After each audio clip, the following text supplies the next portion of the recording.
Jordan had killer instinct, cold when it counted. Kobe had Mamba mentality, work never doubted.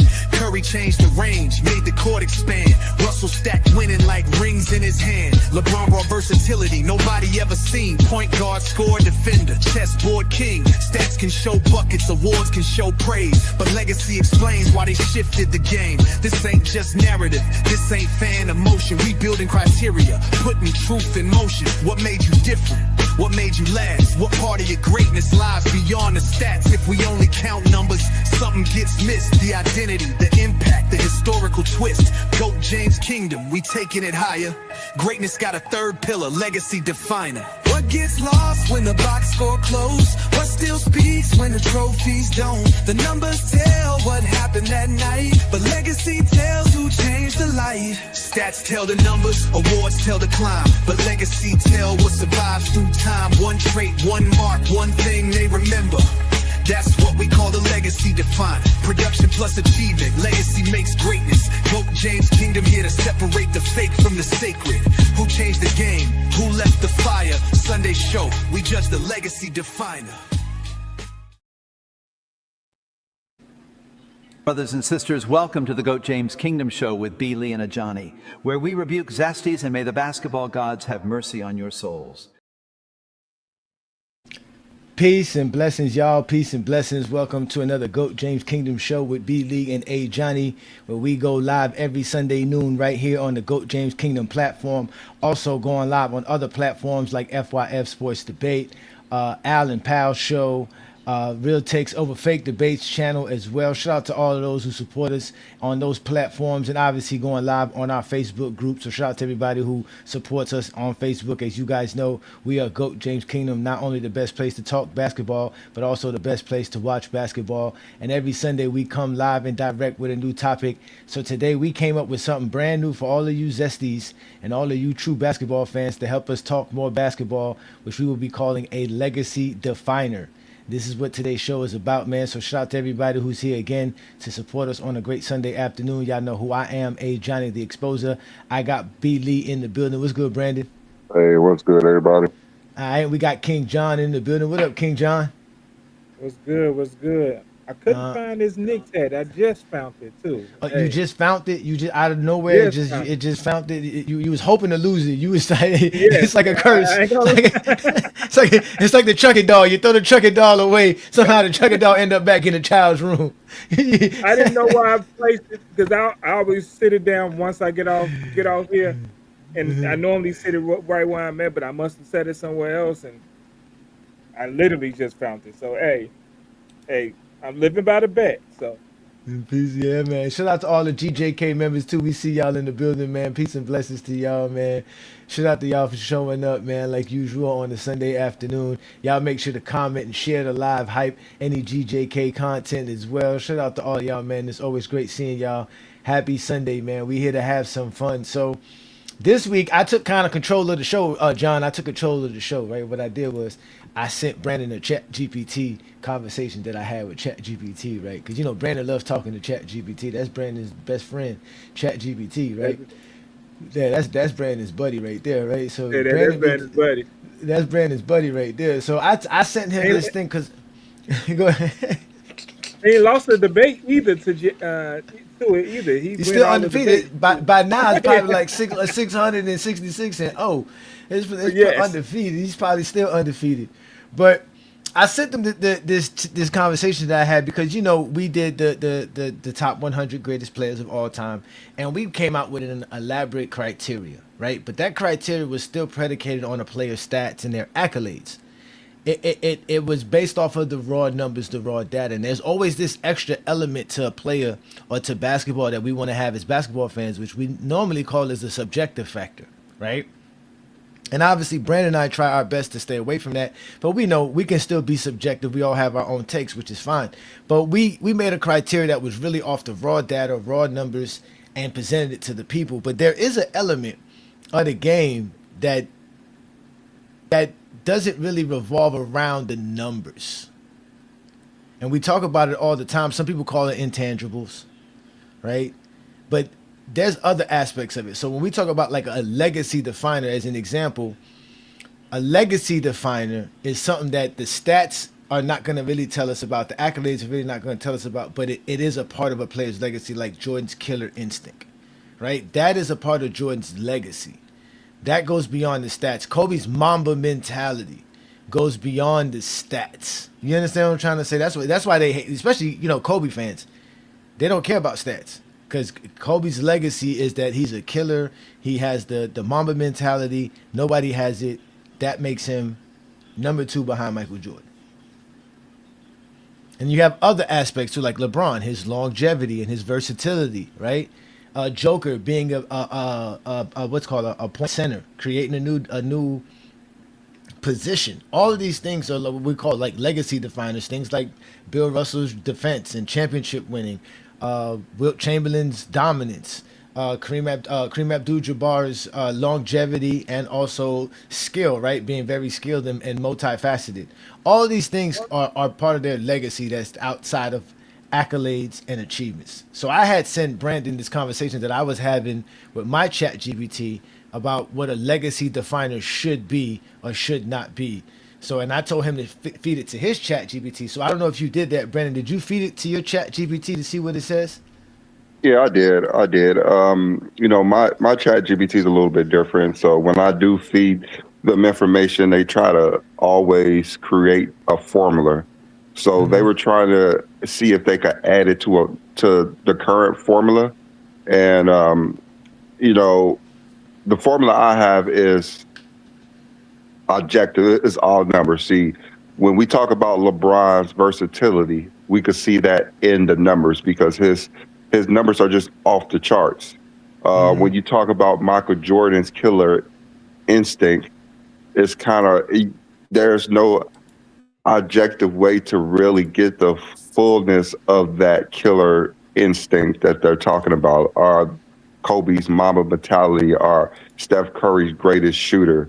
Like, it's kind of hard to get that raw data into that formula. So, so I did talk more to it about it. I was trying to see if we do have these things, like, for instance, Mamba mentality. Say, for instance, this is something that Kobe has at 10 out of 10. How can we measure others off of this subjective requirement? How can we measure others off of Jordan's killer instinct requirement? How can we measure Steph Curry's off of his greatest shooter? Because when we talk about greatest shooter, it's more than just the numbers. So how can we get, if Steph Curry is a 10 out of 10, what does that make Dame Lillard? What does that make Reggie Miller? What is that, like, what score do they have compared to, that's the thing, they don't have, that's the thing, they don't have it. Is that you have the attribute or you don't. Is either you have that as a legacy definer or you don't have it. So it's either are you considered one of the greatest shooters of all time or not. Like, you see what I'm saying? Like, that falls only to certain players. That's not going to be a part of Damian Lillard's legacy. Sorry to say. It probably is going to be a part of Reggie's. It's probably going to be part of Larry Bird's, part of Stephen Curry's. But there's going to be a lot of shooters left out in this because it is a legacy define. This is defining your legacy. If you don't have a legacy, then, you know what I'm saying? Like, if everything we can talk about is just in the stats, then, you know what I'm saying? And there's nothing left out, which is what I thought was so interesting about what ChatGPT told me. They were saying, basically, if we just look at a player's numbers, their stats and their accolades, is there anything that we're missing from their careers? So if we looked at Damian Lillard's stats and accolades, is there anything we can say that's missing from his career?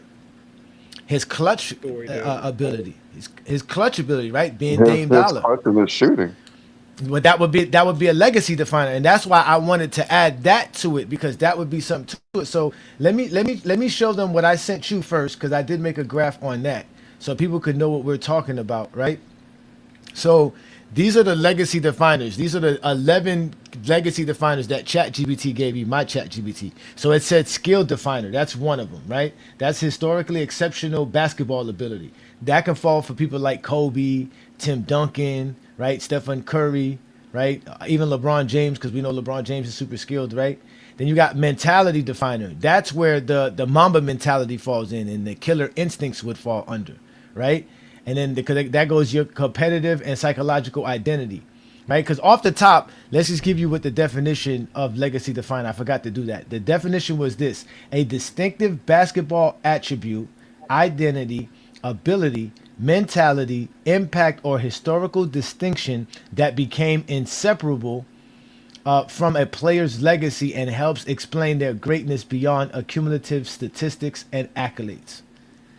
Right? So then you have the versatility definer, the dominance definer, the impact definer. Now, the thing I like about the impact definer, that it says here, how dramatically a player affected games beyond box score accounting.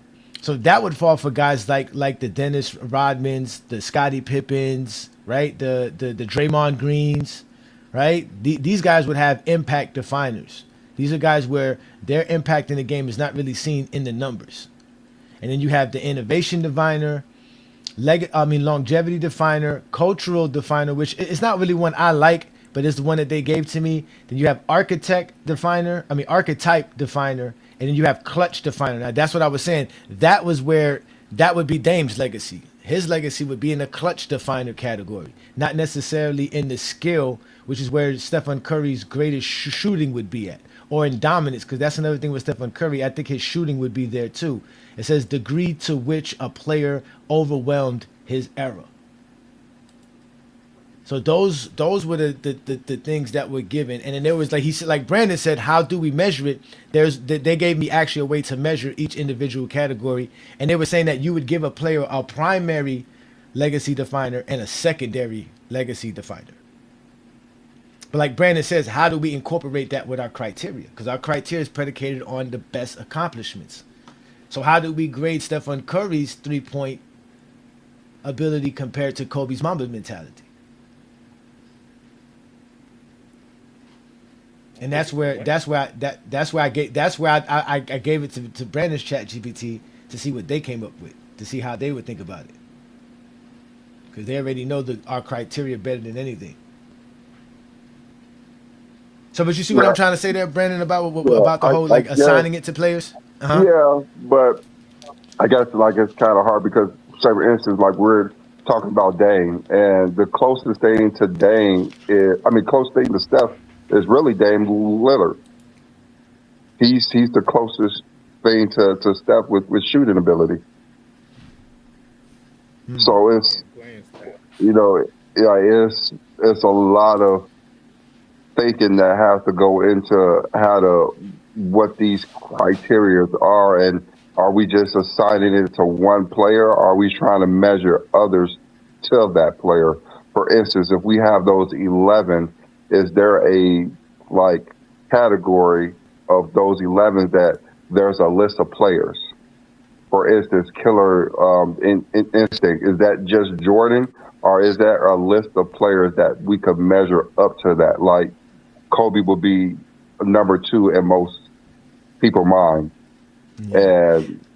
And that's where we left off at. Yeah, this is how they explain it. So for a skill definer, right, they use an example. It was Stephen Curry's greatest shooting, right? For mentality definer, they use Kobe's Mamba mentality, but that also falls into the killer instinct as well. So like you said, is killer instinct and Mamba mentality the same thing, right? Or is it, you understand what I'm trying to say? Is it different, or do we compare one to the other? Right, then you have winning definer. That was Bill Russell, obviously. Then there was the versatility definer. It's LeBron James. Then for the dominance definer, they use Shaq and Wilt. For impact definer, they use Bill Russell and Duncan. For innovation definer, they use Curry again, which I thought was weird. I thought maybe they might have wanted to thrown in Allen Iverson in there. Then longevity definer was LeBron and Kareem. Then cultural definer was Jordan and Dr. J. And then archetype definer was guys like Magic, and they said Magic as oversized playmaker, Akeem as skilled two-way centers. So those were the examples that they used for each individual definer that they gave. And then they said you can give every player its own definer, but they said then to measure, like you said, how do we measure Kobe's Mamba mentality? How does it deserve 10 points? And this is where it said where you can measure it, where you can give 5 different categories, and each definer 0 to 2 points maximum So 1 would be for uniqueness, right? So this is how rare is this attribute among all-time players, right? So how rare is it that Stephen Curry shoots as great as he shoots? Is he really that rare compared to everybody else in NBA history, which we would all agree he is, right? And Kobe's mentality, that Mamba mentality, that psychotic idea of waking up at 3 o'clock in the morning or 2 o'clock in the morning to go work out, that's rare. Like, that's a mentality that no NBA player had, right? Then it said magnitude. That's another factor, right? Of the 5. So you got uniqueness and magnitude. Magnitude is how exceptional was the player at it, right? So how, obviously how great were they at that particular defining legacy definer, that category we given them. Then it said for the duration, right? That obviously for the longevity. Then it's historical recognition, right? This is how strongly is this identity associated with the player, right? So I guess this is to be a distinctive way to separate players beyond their resume. Then it says the last thing, it says legacy impact. How much did it shape how basketball remembers, evaluates the player? So this is very interesting because like me and Brandon were talking about it through the week. There's some subjective factors in this that has to fall in place. There's no real objective measure. There's a lot of subjectivity in this, a lot. But that's the point of it, is because we have to figure out a way to add this to a player's greatness for the formula, because we already got the stats and the accolades. So the stats tell you their productions, the accolades tell you what they achieved with that production, but the legacy is the legacy definer, what their legacy is. That's a big part of the GOAT debate, is a player's legacy. That's why they like talking about 2011 and LeBron failing all the time, because they think that's a part of his legacy, that he's a failure. He has no bag. Isn't most of this subjective? How you look at it, or the story that was told about each player. That's what a legacy is. It's the story. Yeah. It's basically somebody else's story, and how they seen it. And because some of the stuff is Steph Curry is the greatest shooter. Well, we base now for that's somebody else's story, because the stats say Steve Curry is, because he got the highest percentage as far as the 3-pointer in NBA history. I think Mark Price in free throws. So it's always DeAndre Jordan is true shooting percentage. So that's like I always said, like there's no way to say that Steph Curry is the greatest shooter of all time, and people look at me like I'm crazy because that's what they think of it. That's like us telling that Michael Jordan had no killer instinct when his back was against the wall. And he choked. They look at us like we're crazy, but that's how we look at the game. That's how we analyze the game, and that's what it shows. Like we're not lying. Like that's literally what it shows. But that's the point of the legacy, because the legacy is really beyond all of that. It tells a story. It's like they always say, it tells a story. Because in reality, the best way to say Stephen Curry's objectively the best shooter of all time is the most 3-pointers in NBA history. That's really it. You could just say that and leave it at that. That's what it usually was. It was Reggie Miller because he had the most, and it was Ray Allen because he had the most. Now it's Steph. So when somebody passes Steph, no longer Steph will hold the crown as the greatest 3-point shooter in the league. And I'm quite sure when Larry Bird retired in '92, I think he probably did have the most 3-pointers made at that time as well. I mean Bird was known as that. Yeah. It's that simple. If somebody make the most threes, because I think that's the one stat that Curry has that easily is going to be passed up because the way they shoot the three now. He's going to get passed for sure. Yeah, Trey Young is going to pass him up. Anthony Edwards. Anthony Edwards is already on pace to pass him. So is the person passing him going to be known as the best shooter? No. People going to still argue Steph is still the best shooter ever. So it's always that's a part of his legacy, though. That's what I'm saying. That's the legacy definer. That's the point of this. This is why I said it's the legacy definer. It's as much as it goes against everything we talk about here in GOAT James Kingdom, it gives us an opportunity to say, okay, well, this is a part of a player's greatness. Like we know Akeem Olajuwon is not the greatest defender of all time. I would if we're gonna be objective, he's not. Or even Bill Russell, we would have to say someone like a Rudy Gobert. We'd have to say Anthony Davis and all these guys were better defenders than those guys back then. They had to do way much more and cover way much more space and play against tougher opponents that were more skilled at scoring, not as dumb as sitting there trying to toss up the same layup 3 times in a row for 3 blocks in a row. You know what I'm saying? Games. So and the good thing about it is that you could only get one definer. So we have to find something that truly defines your legacy. You get one primary definer and a secondary one if you're that good. And maybe if you're really, really good, you can get a third one, depending on how much that definer defines your legacy. But I still think the primary and the secondary option of that would be good. So you would give Jordan something like mentality definer and dominance definer. That would be Jordan's thing. So basically, we're not judging others off this. This is just one person's legacy definer. Yeah, that's kind of what I want. Yeah. This is just for the top 25. You know what I'm saying? Like I don't even. I mean, or you know what? Because that was another thing. Because I was thinking about that too. Because I was thinking about how our criteria doesn't do justice to guys like a Vince Carter, guys like a Allen Iverson, who have legacy definers that would help boost them up. That way, we ain't got Vince Carter not in the top 75. You understand what I'm trying to say, Brandon? Like that sounds kind of crazy. Or Carmelo Anthony is not in the top 75. Because there's some of these guys that had those careers. Like, is there any legacy defining traits for Bob Cousy?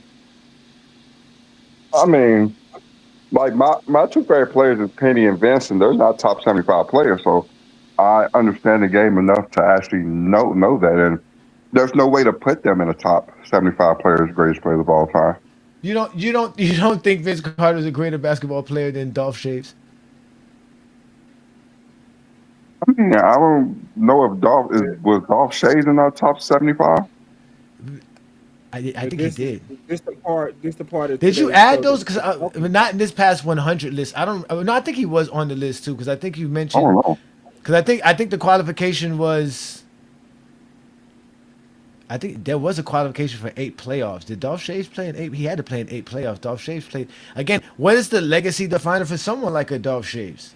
For someone like a Hal Greer, who's scoring higher than Vince Carter than them because of the era that they played in.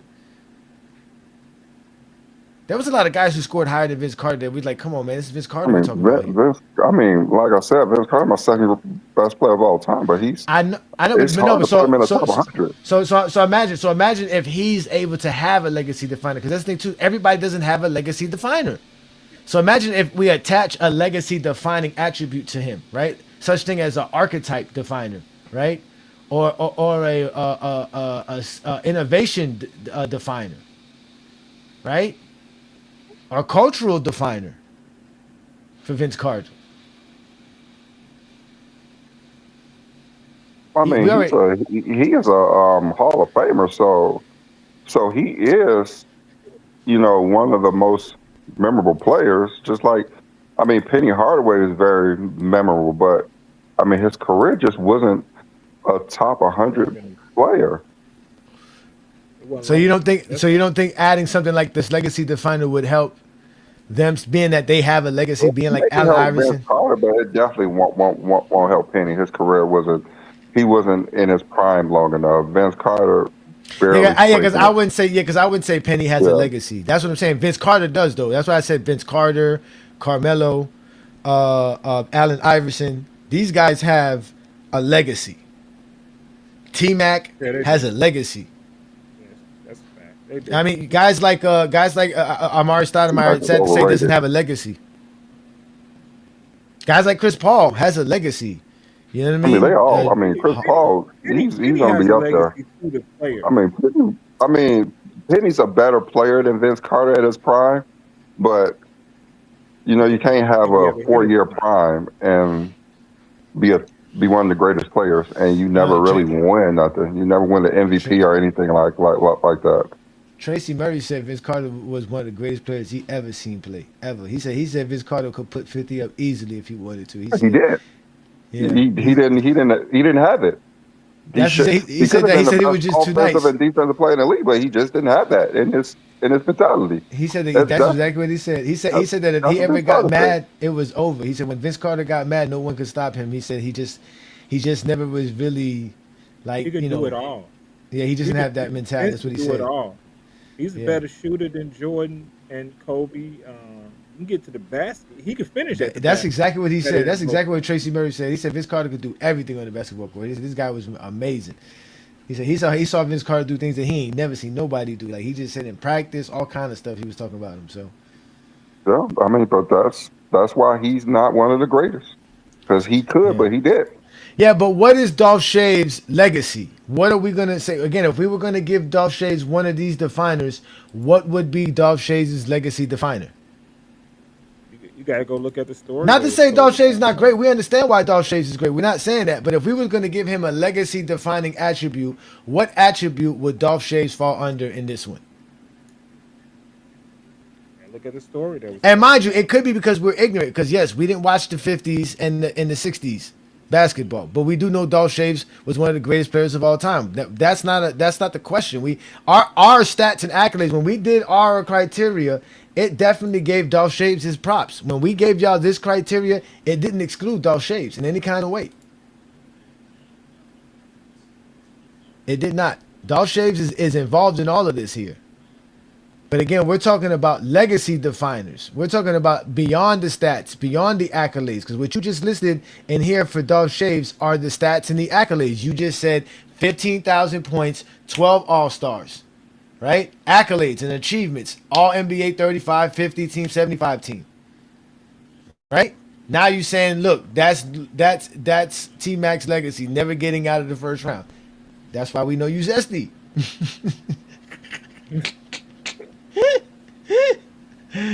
None of this is to talk about anybody in a negative sense. Because if that's the case, Jordan's legacy is never winning without Scottie Pippen. I mean, You know what I'm saying? is a part of your legacy too, though. That's right. Like the stream, share the stream, man. Welcome to GOAT James Kingdom, man. Stop hating on GOAT James Yeah, Kingdom. Dolph And Shaves appreciate it. finished number 78. So he was 78th all time. Okay. Still made the top 100. Tracy McGrady finished number 86. See what I'm saying? Tracy Grady's legacy definer could boost him ahead of Dolph Shaves. I mean, they think about Tracy McGrady greater than he actually was, but he was decent. He wasn't someone that I would say is a top 50 player of all time. His I hear career that. just wasn't that. I hear that, but I don't think adding a legacy definer category would boost him up to the top 50. But you understand what I'm trying to say? How it would just I'm boost him just up. saying, Though? like I You see what I'm don't think he's that great of a player to me. I think he don't have a moment in the Yeah, playoffs that He can't have nothing it. about He there's can't have nothing him in the about playoffs. Tracy McGrady that I'll be like, yeah, he would dominate. it's the playoffs. That's his downfall. It's more than He just don't the have one playoffs. playoff. He don't have I mean, one he's playoff run because all these players, when we talk about their legacy, we're talking about them in the moments that matter. That Tracy help cannot shape carry a their legacy. team. Tracy McGrady cannot carry a team. Oh man, why y'all He doing Tracy cannot. legacy, man? Why y'all doing I mean, he Tracy could not legacy? carry a team. That's why when I everyone mean, was saying it's if you put him in like replace of Kobe, he would do this and do that. And I told everybody like Tracy McGrady would want to leave. He's not that type of player. I think if you replace him with Kobe, they win the championship. I think he could be a secondary player, and he wouldn't have to carry the team because He Shaq wouldn't is want to be carrying. a secondary player. That's what I'm saying. He wouldn't want He to, wouldn't have with Shaq, prime Shaq. I don't care who you and is. he You would want going to to be a leave. secondary player. He would want to leave. Even like now, he's saying that he wish he would have stayed on like the Raptors with Vince Carter. They would have did this and did that. But then again, he didn't want to be behind Right, someone that he thought was that superior to him. yeah, that was the problem. That was the problem. He's not that type of player that I would want to lead my team, and we saw him leading teams. He's not that type of player. That's nothing about Tracy McGrady that I would say that this is one of the best players of all time. I'm Yeah, Tracy surprised he's McGrady top now. 100, but he did have a lot of all NBA teams, all Tra- second and third teams. So I guess that puts him up there. And he was a good all around player, but he's not someone that I would say can carry a team anywhere.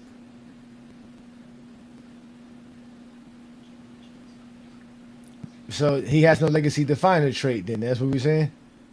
I don't think he has anything legacy to fight other than people like the way he played the game. Just like Vince Carter, people like the way Vince Carter played the game. But So that's Vince what I was Carter's not saying. leading you anywhere. So that's what I was saying. Their legacy defining attributes would be, for this sake, right? It would be such things as innovation definer, cultural definer, or archetype definer, right? Or maybe skill definer because of historically exceptional basketball ability. Because that's what people think, that they're very exceptional. They got a lot of ability. The problem with someone like a Vince Carter is he didn't have the mentality, right?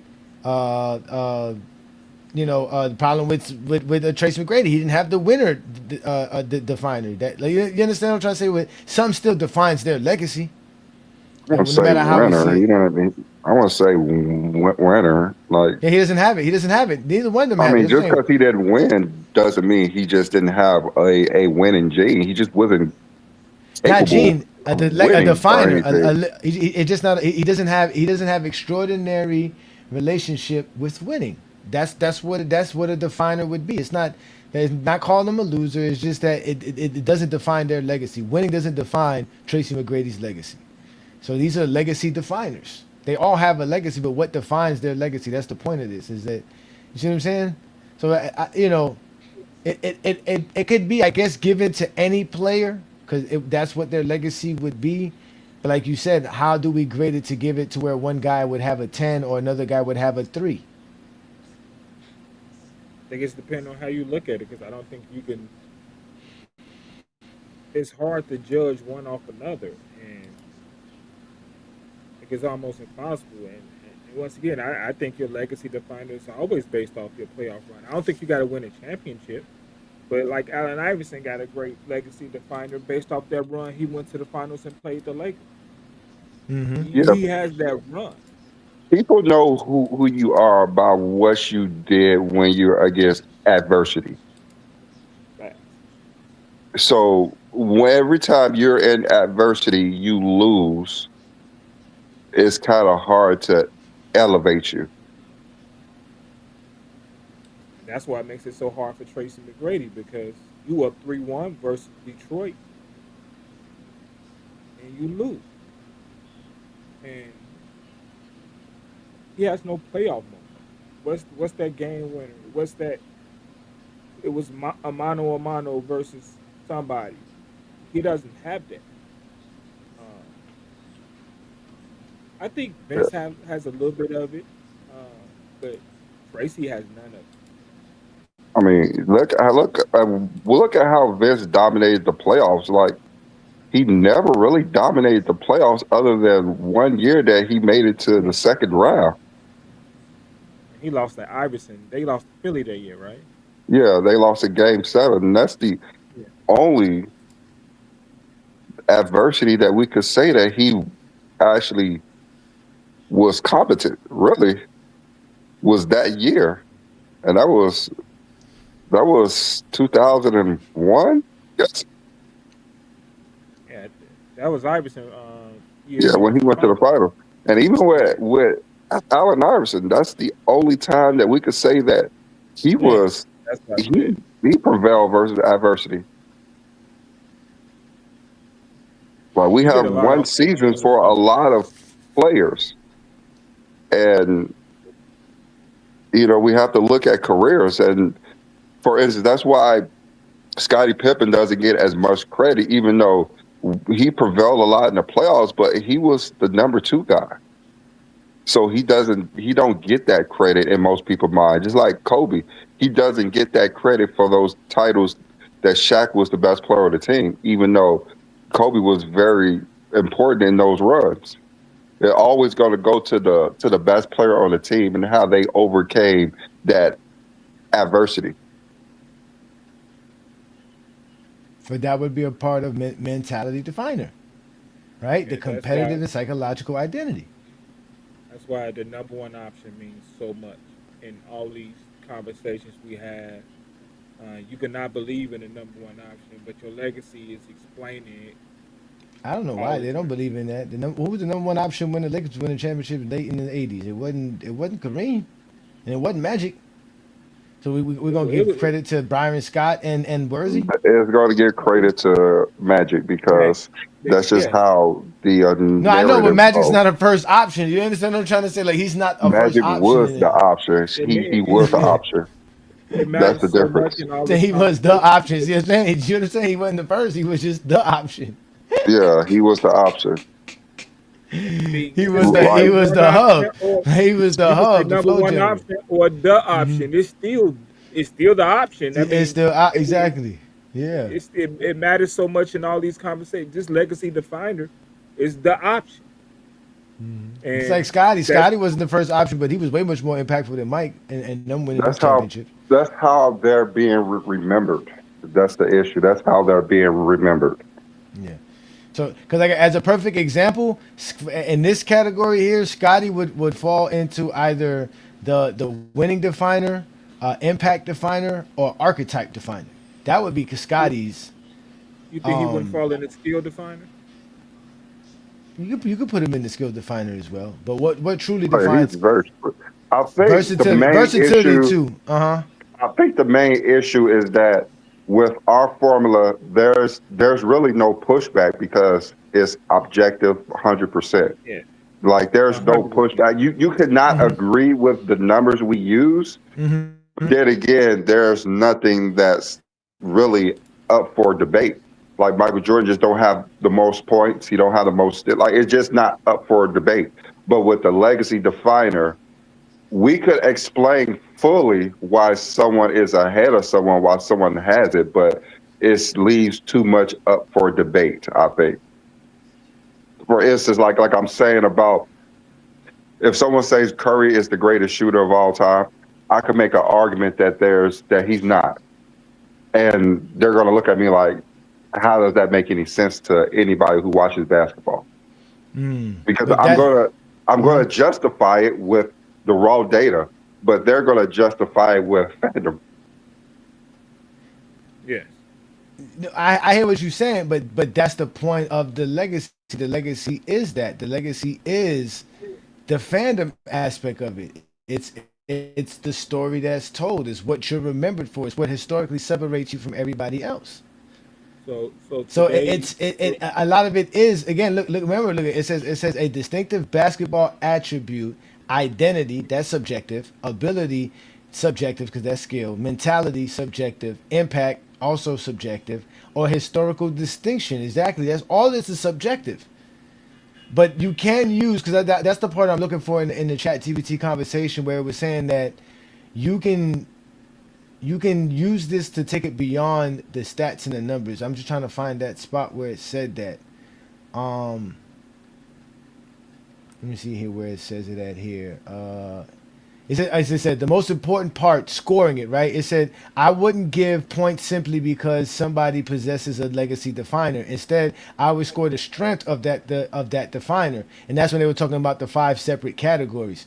Then it says here, so instead of you saying Jordan gets 10 because of Killer Instinct, you'd have to demonstrate why Killer Instinct deserves its rating. So we would have to explain why Jordan deserves a 10 in these categories. And then, so even if we wanted to grade everybody from the same thing, we still have to display I mean, why they are that. But I'm looking for the part where they says yeah. that, like where they said we can use stats as well, because that's the part I'm looking for. Because they were saying that it's not all the way subjective because it can still fall behind stats. hmm Let me see Yeah, here. I think today's we could justify it with stats, but for instance, Jordan Killer Instinct, that's easy. In the '90s, he was 6-0.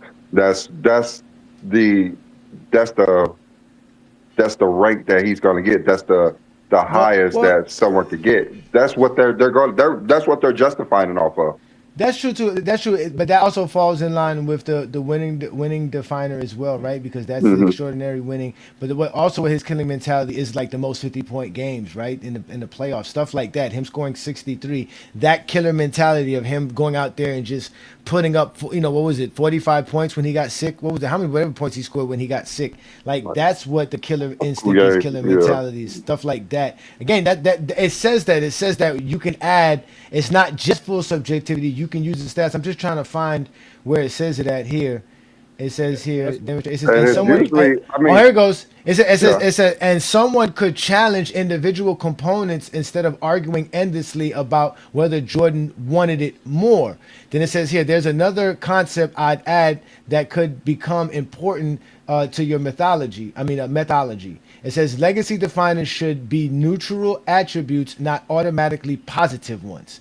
Then it says here, legacy definers identify what defines the legacy. Your ranking system then determines its value.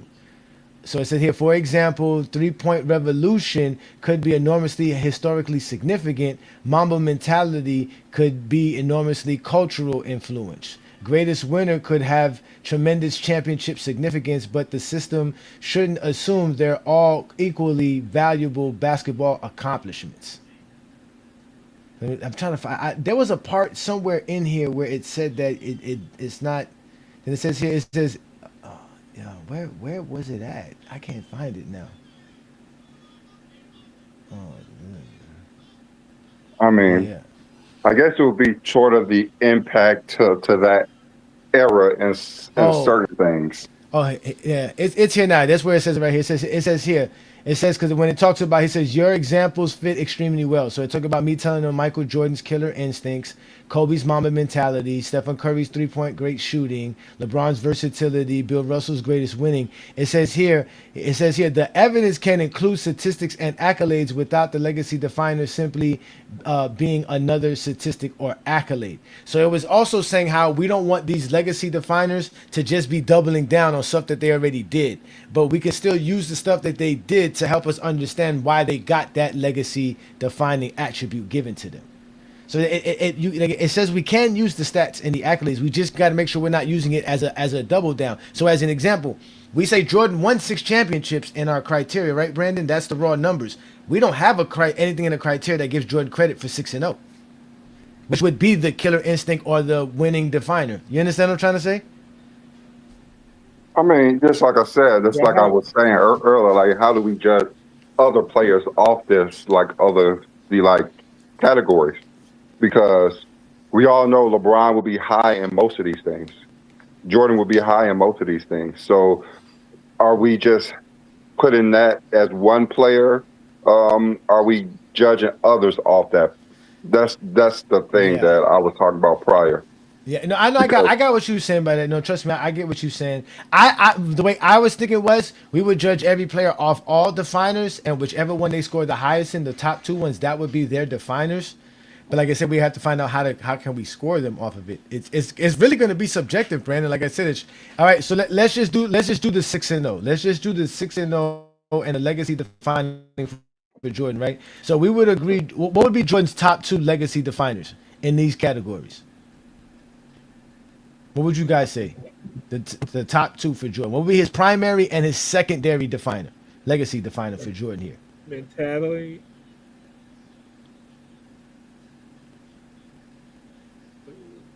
We all I agree mean, mentality would it be there. has mentality, winning, dominance, and impact, cultural, clutch. So Jordan has so many that he should be in the Well, top three he in. doesn't But have which impact. He doesn't have impact. Remember, impact is what's it called? Remember what impact says is how they change a game beyond the box score. How does Jordan change the game beyond the box score? He's not impactful in that way. Jordan's impact is Jordan is. within the box score. The It's way the within What do his you, game is stats. changing. I'm The saying, what do you game. mean by that? He has That one of the greatest impacts ever in sports no, history. no, yeah, that because of his box score. This one says how dramatically a player affected games beyond box score counting. So if we take away Jordan's 30 points per game and all of that stuff, what else was Jordan doing? How is way he? he Is played. that, like I said, this would fall for guys like the Draymond Greens, guys like that, the Drew Holidays. For what? Jordan's presence For where they play on the with the court wings. is impactful. His presence on the They court is went impactful. they But went it's away not. Like from But it's Embiid. not talking about presence. His presence doesn't affect the game. his He presence started playing does point affect the guard. game. His versatility affects the game. His two-way affects the game. But that would be dominance. That's why you would say dominance would be I'm the. just You're saying, talking like about. all of that is Nah, I think okay. Jordan Okay, has mentality tell and me the dominance. players who you think are impactful. You said Draymond Green. Who else? The guys like Draymond Green, Scottie Pippen, um, Drew Holiday, uh, shit, even Chris Bosh, who do the dirty work. The guys who do the dirty work. You know what I'm Oh, saying? impactful is like the dirty work, like Dennis Like Rodman. that, but that's what I mean. I mean, again, this is what the definition is: how dramatically a player, Dennis Rodman, how dramatically a player affected games beyond box score counting. Meaning, nothing that they do is found in the box score to impact the game. Like we know That should be that's why. labeled differently. That should be like It labeled should be differently. Yeah, because it that's shouldn't be impact. That shouldn't be yeah. impact. No, because we got to remember being a dominance definer is an impact in the game. Versatility is an impact in the game. But this is separating. This is giving a category for those type of players. Because again, that's their legacy. Those type of players was always said. They're Bill Russell. Numbers are not seen in the stats. Their impact is not seen in the stats. You can't go to their numbers and say No, this is no, why no. That's they impacted fine. us. I'm You see what saying I'm saying? it needs to be a different name than impact Yeah, because definer. It should be a Okay. different name because yeah, that's One of Jordan's biggest impact is that you can win without a big. You can win with you can win with wings, and which that's still the impact today. That would be dominance, though. That would be the degree in which a player overwhelmed his era. Jordan was so I dominant mean, he that could would do it be without a big. That would be his. That's why I say Jordan has dominance definer. He has mentality definer. He has the winning definer. He has the cultural definer. Like those are the things that are Jordan for sure. That I would say he would probably score tens in. yeah. I think the impact definer should be labeled differently because if I we're got not you. I mean, looked at the we got to box find a name score, for it then. because yeah, that's the only We thing. can Because I find it. understand We can what find a you're different saying. name for it then. Yeah, We can find a different I name get for what it. you're understand what you're saying, but saying, when you but use the it word just needs to be impact, labeled differently. Yeah, we can give it a different name. I That's get the what name you're saying that too. ChatGPT gave me, so that we can give it a different name. Because like I said, I didn't like cultural definer because cultural definer says basketball influence exceeding beyond individual production. So that's It's another a part of one. the conversation. It's a That's part of the that's conversation. yeah. That's the That's Vince Carters, that's the Penny Hardaways, yes, that's exactly. That's Allen what I'm saying. Iverson. So Exactly. that's fine to Yeah. have that. Okay. And then again, you got the archetype. Remember, our archetype says became the historical standard for a particular player type. So does Jordan fall under that one as well as an archetype? Because he did change Yeah, the idea of shooting guard. yeah. It's a wing player. But again, I agree with you, Brandon. Some players will score high in all of these categories, but we still just got to give him two because again Jordan's legacy and the myth behind Jordan allows him to have so many of these definers. But in reality, he doesn't have all these definers. Like I say, he doesn't have the Yes, versatility it is definer. the fandom and like the myth that raised Jordan high. Yeah, It's not. exactly. Yeah, that's what I was saying. Like, if we're Yeah. limiting them to two, that's different. Okay, that's fine. But if we're hmm trying to judge players off of these, it's different because they're going to rate high in fandom. The way I think about it is if we do the 5 categories for each individual definer and give it a 10-point system, if you get a 10, that's your definer. If you don't, it ain't your definer. You got to score a 10 in it, or your 2 highest scores is your definer. That's it. And if you score under 7, it ain't your definer. You have to score at least 7 for it to be a definer for you to even have it attached to your legacy. So you gotta have to score at least a minimum of 7. For it to be a definer on your if you don't score a 7, it's not a definer. I get your point. I definitely get it. Because at the end of the day, we comfortable with the stats and the accolades. This is just giving us an extra element, an extra what they call it, a pillar, a third pillar, because again, my criteria was three things. It was two things: stats and accolades, and winning. But now I can make it stats, because winning and accolades are the same thing, achievements. Now I can make it stats, winning and accolades, and also your legacy. And obviously with us, we would have to figure out how to add it to this. I would say take away longevity and just add it to and just take it there and put it there and put it as a part of that legacy definers.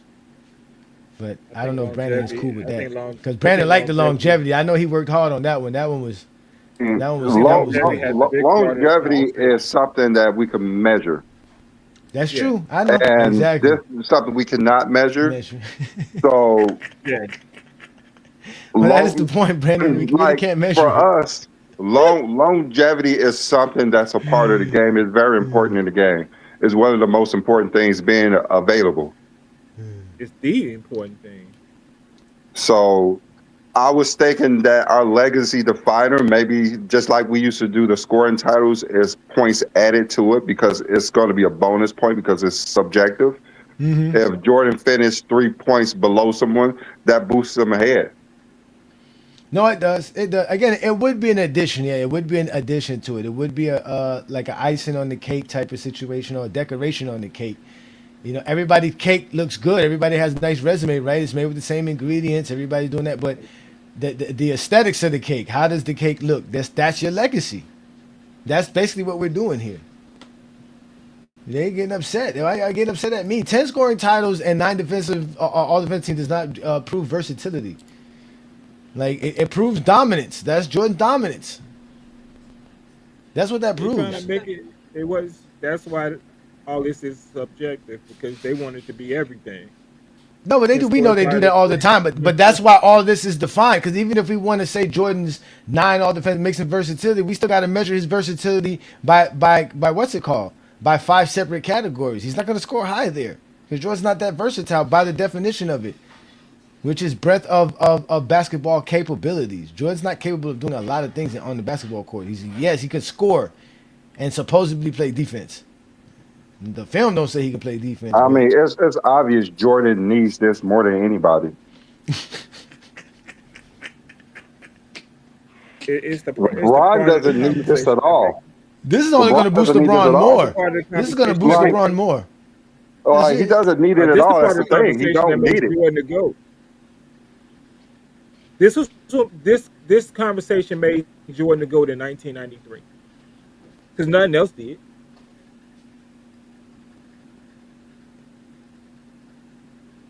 So obviously these are good topics. Good categories, because this will help. What Brandon said is right. This will help Jordan more than anything.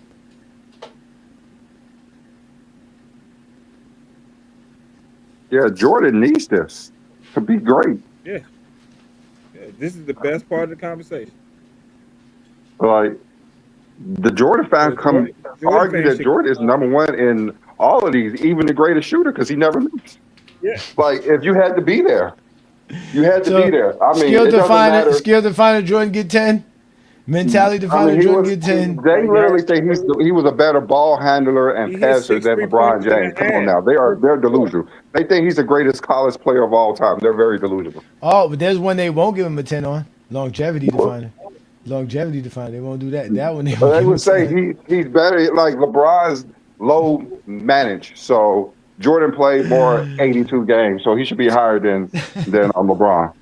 This is how they think. You have to think like one of them. Yeah, so we did this for Jordan. Yeah, just forget LeBron played the most games ever. I mean, Johnny is a secret zesty, so he's trying to help them. Yeah, that's what it looked like. That's what it's looking like right now. No, because again, I did take my criteria over to TikTok, and we were having a conversation, and Lamont did make a great point. He was kind of saying, like, that's kind of crazy that Karl Malone, off of the raw numbers, is going to be ranked higher than Larry Bird. Like, there's got to be something that we can look at to say why Larry Bird is better than Karl Malone if we take it outside the stats and the accolades. Because in reality, Larry Bird being a guy that can get 3 straight MVPs. I told you what's the issue is the defense.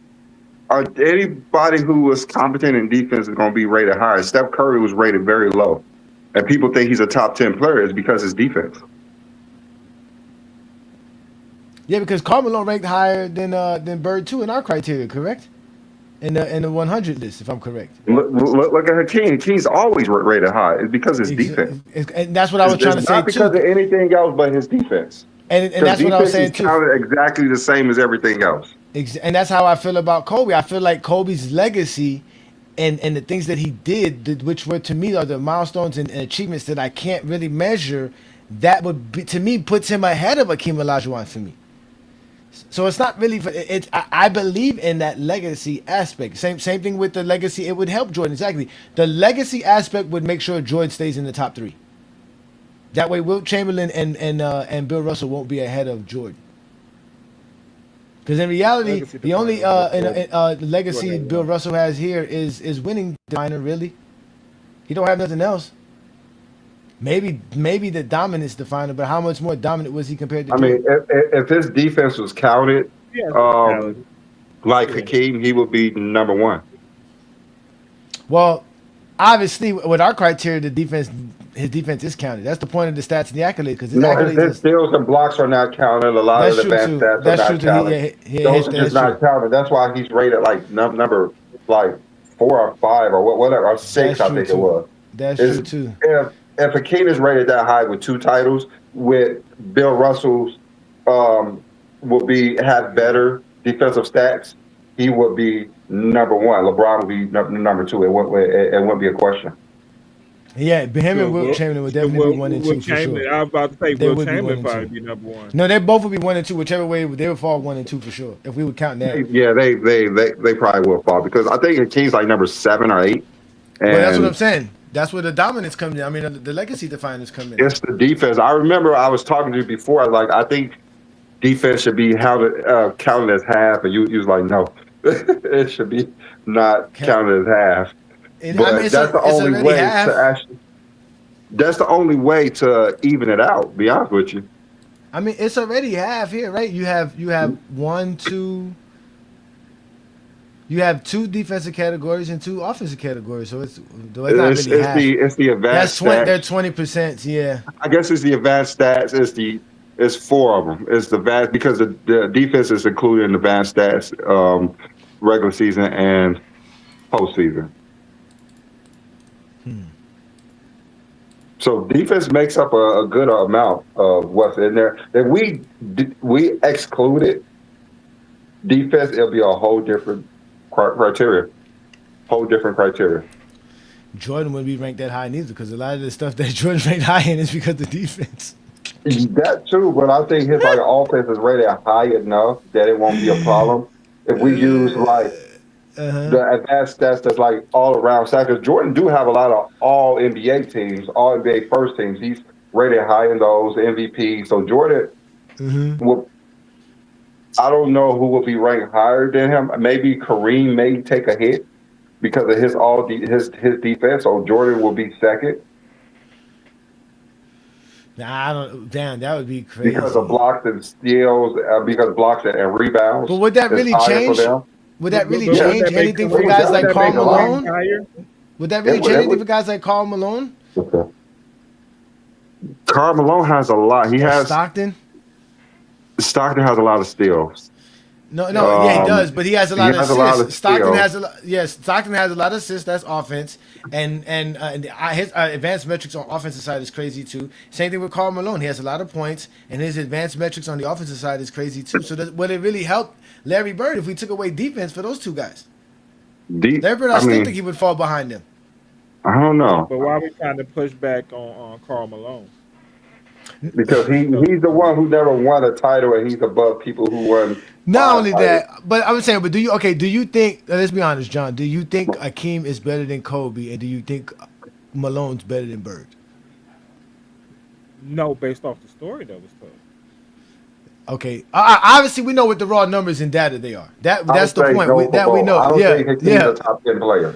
But if we added the legacy aspect of it, with their legacies, with the stats and the accolades, does Kobe eventually with Kobe's legacy, would that surpass Akeem Olajuwon, and with Bird's legacy, would that be enough to surpass a Karl Malone?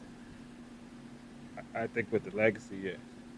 That's why I'm trying to add this. See, that's what I'm doing. I am trying to help people, but not Jordan, because I don't think none of this is going to help Jordan. I think this is the number one thing that helps. Because when we talk about like Wilt Chamberlain and Bill Russell, they're gonna score 10s in a lot of categories as well. Off the top, the defense, dominance and winning is gonna be Bill Russell top 10 for sure. Cultural a definer, top 10 for sure. 10 points all the way across. Clutch, 10 across the board. Impact, which we'll find a name for it. He's gonna be up there too. So and the same thing with Wilt Chamberlain. Wilt Chamberlain's gonna have skill. He gonna have not mentality. He'll have versatility. He'll have dominance. He'll have innovation. He'll have archetype definer. So he'll be top right there. Wilt Chamberlain. Bill Russell will have mentality. No. Wilt Chamberlain would have. I said Wilt Chamberlain probably wouldn't have mentality. That's what I said. Wilt Chamberlain wouldn't have mentality. If I said Bill Russell, I apologize. And then Kareem's the same thing. Kareem's going to have the skill. Kareem's going to have the winning. Kareem's going to have the dominance. He's going to have the longevity. So I don't know if this would really help Jordan. We would have to add all of them. And then, like you said, Brandon, give all of the legacy points that Zesties wants to give for Jordan, even if he didn't have it, because it's really subjective. But I still think, like I said, we can use their accolades and stats to establish why we give them certain points for certain categories. But let's put the link up and let's see what everybody else say about this, because y'all heard us what we're talking about. We're talking about legacy definers. This is a new term. If Zesties could come around here and create portability, they can create advantage creation, gravity, event creators. If they can do all of that, then why can't we create something like this? Huh? This is not an outlandish idea. I don't think so. But of course, coming from me, it's always going to be considered outlandish because Johnny came up with it. Somebody has to call it outlandish because I can't ever be considered somebody who's just a basketball fan talking basketball. I mean, it would be great if we created just a formula just for this. Mm-hmm. That would be fun. That's but the plan. It would be our subjective performance instead of adding to ours. Just create one just for this and see how it goes first. Who has the best legacy? Yeah, I agree. We should do something like that. Look, Brandon, somebody else came up. Yeah, another terminology that was made up too. Toolbox, right? The player's bag.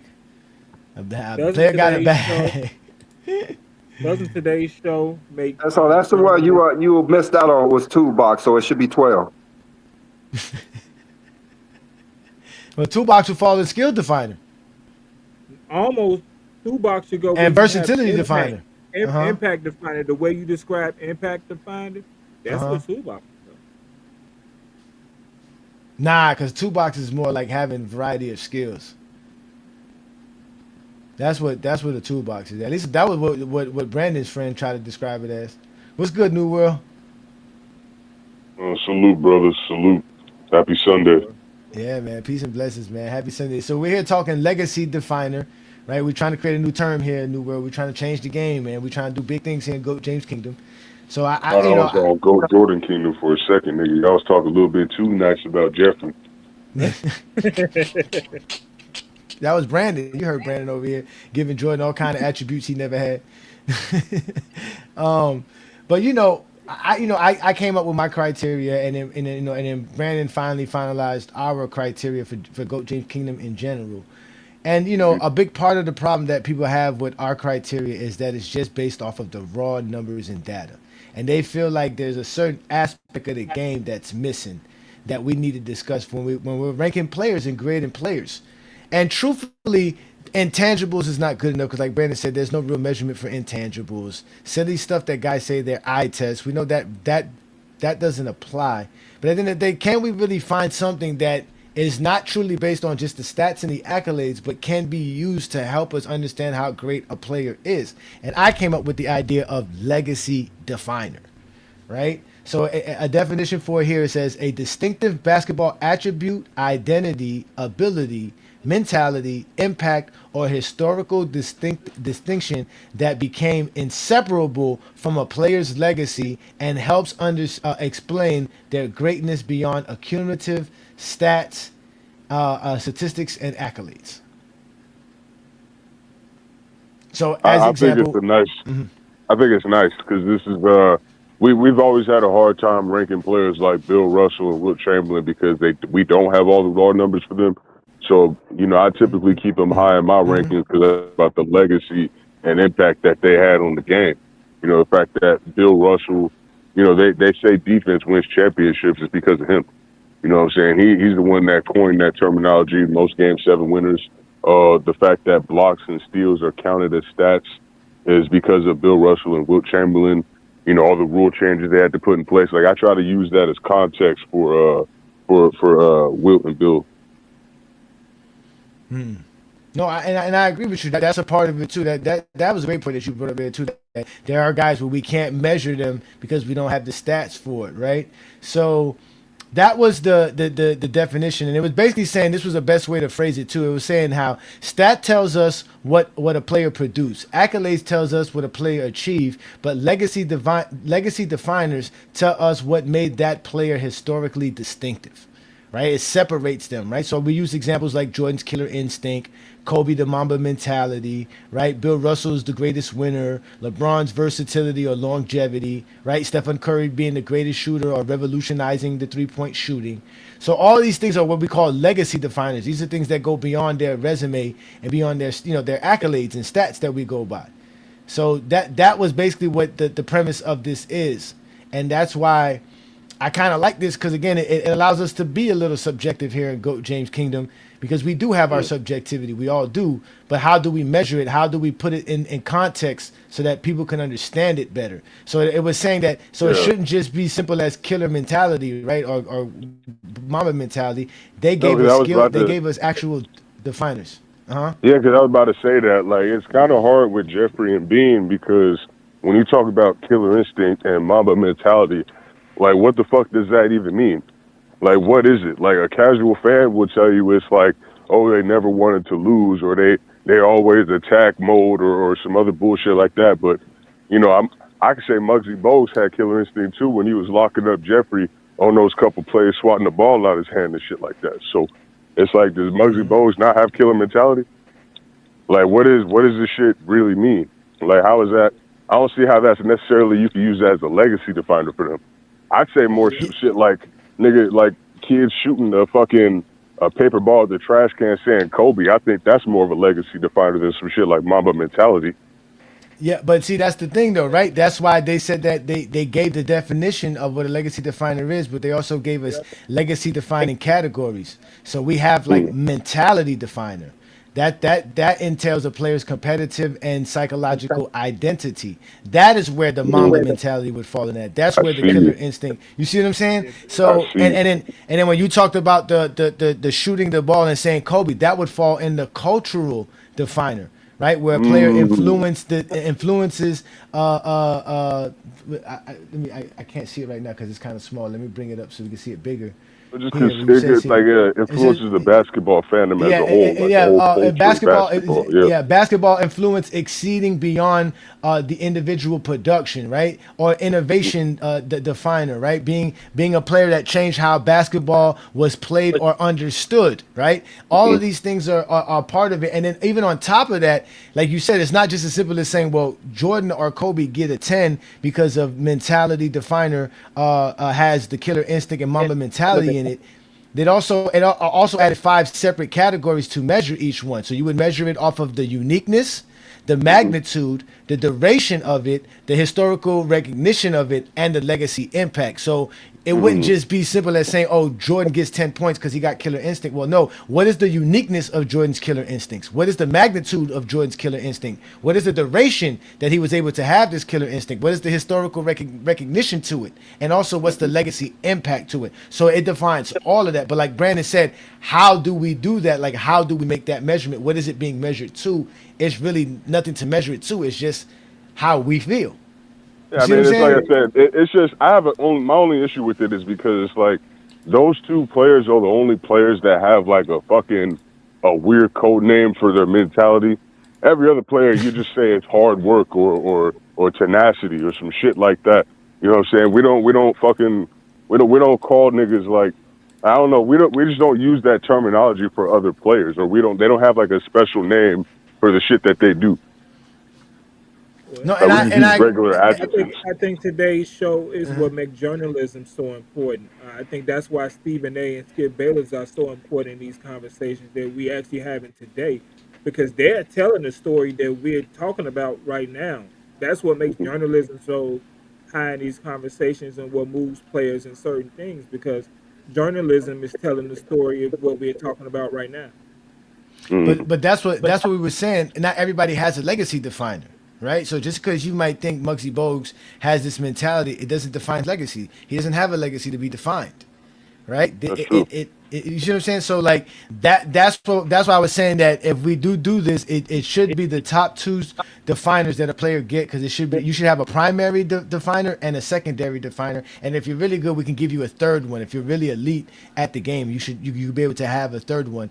But at the end of the day, if you score the highest, that'll be your legacy definer, and if none is scored above a 7 out of a 10, then you don't have that definer. Like it has to be something that truly defines your legacy, because we talked about that with Dame Lillard and Stephen Curry. Brandon brought up a great point. Stephen Curry and Dame Lillard have the same effect shooting wise, right? But Steph is known as the greatest shooter, not Dame and Lillard. But not Dame. Exactly. But at the end of the day, that defines Stephen Curry's legacy. What defines Dame and Lillard's legacy would be clutch definer. Right, that would be something that he would fall under, or skill definer, or mentality definer. Right, saying that he has the, which I guess clutch mentality would fall inside. Exactly, Dame time. Right, but still, that's what defines their legacy. That's what they would be known for outside of their stats and their accolades. Go ahead, John. So we can get a better understanding, because I don't think you should reduce it to two. What you think, just not based off just you looking at it. What would you think LeBron top 2 would be? Not add no scores up, just looking at it, basing off what you think, without any numbers. What 2 you think LeBron?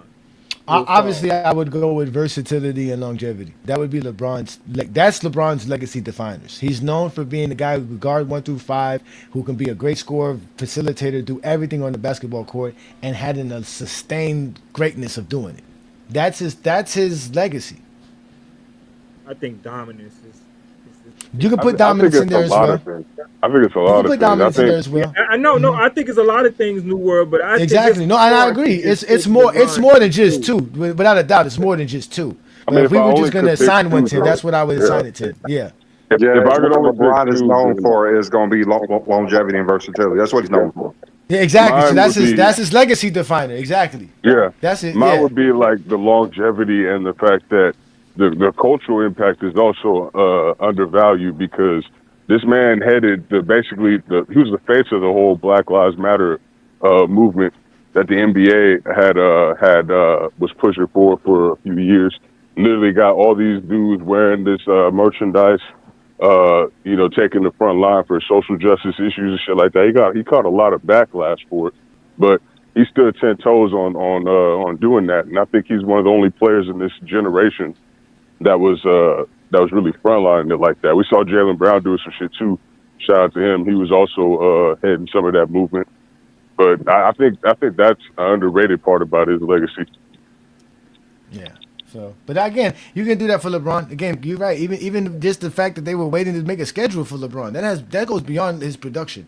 Because again, it That's said way cultural. beyond. Yeah, his cultural definer is the basketball influence exceeding beyond individual production. So he, I mean, they weren't going to play in the bubble if Ron didn't say he if playing the planned. bubble exactly. So again, a lot of these guys would score very high, and I think there's several players that would score tens across the board on certain categories. But again, if we limit it to two, it'd be fine. Or if we just or we could just say, hey, if you got 10 on this particular category, it's yours. You that's a part of your legacy.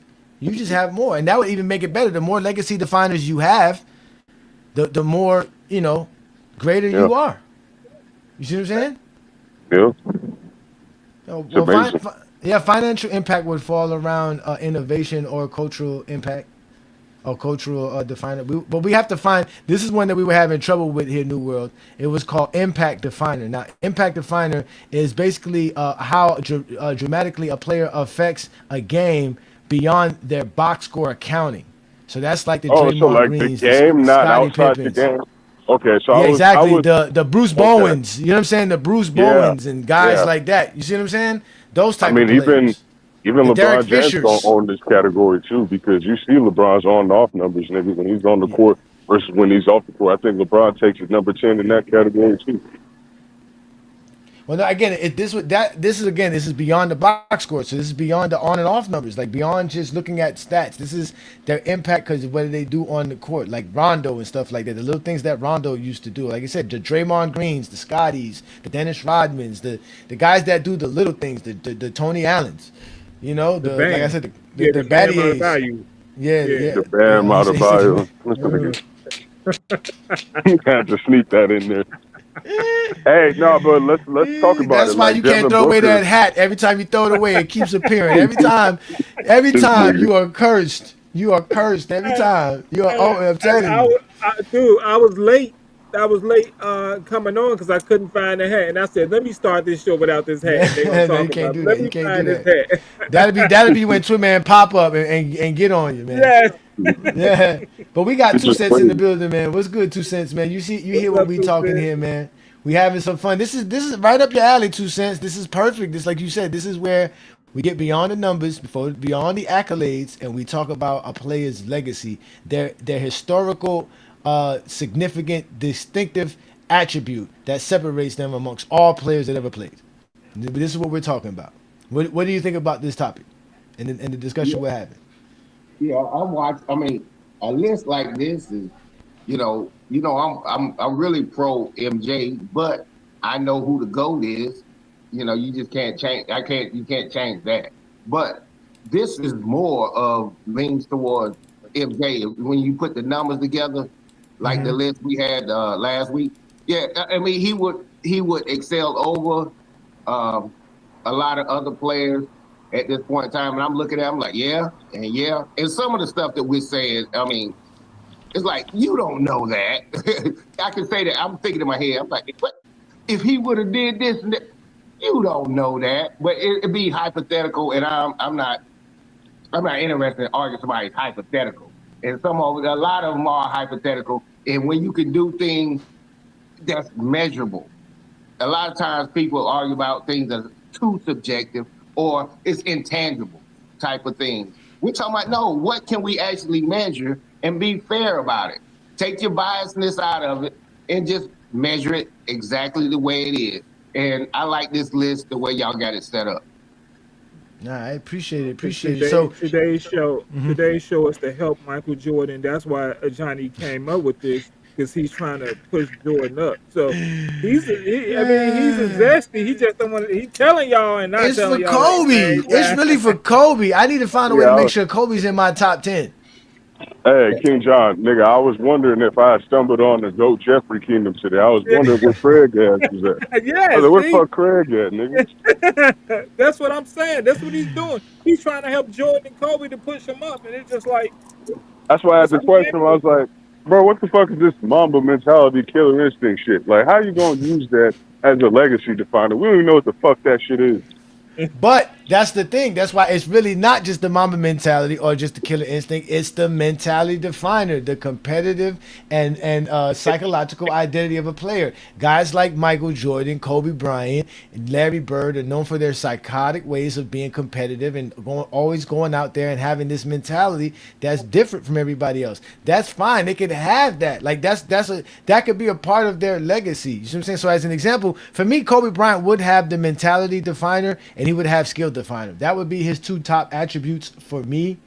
Then I guess after that you could put in his cultural definer and the longevity. cultural impact. Yeah, I mean, But he would have some longevity. It's not as good as LeBron, but it would be there. that'd still be pretty good. I mean, I think the only nigga who hasn't in cultural shit is probably like, nah, I can't even say Allen Iverson. It's probably only Jeffrey because of the fucking shoes, bro. Like niggas go crazy over that shoes.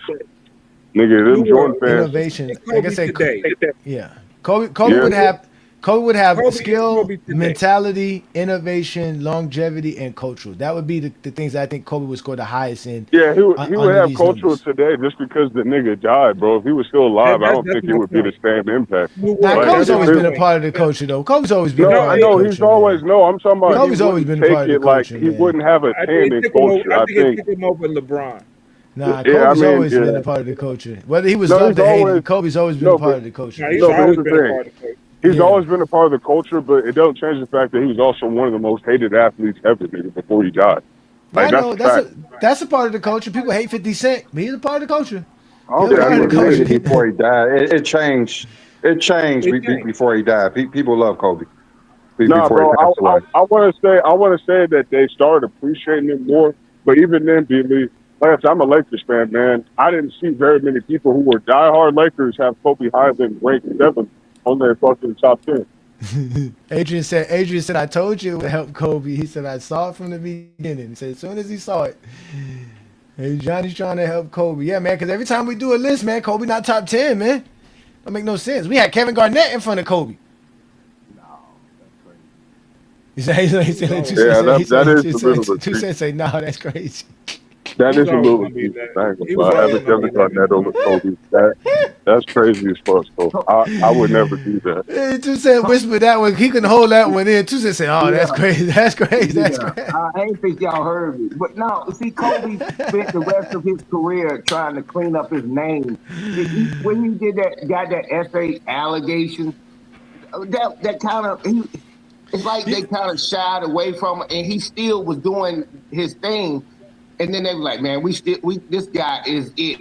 So Kobe had a good 5 to 10 year run that he was culturally relevant. MJ, he did something totally different than none of these guys. He had grown men, the children. Oh, he had everybody. It was Michael Jordan this, Michael Jordan that. He became up there with Michael Jackson, Santa Claus, and Coca-Cola. He was that big. Mike Tyson, those people like that. That's why I said the culture impact would have to go to Jeffrey because they really just blazing the fuck out this man, bro. Jordan would definitely get that. Again, Jordan would have Jordan would have mentality.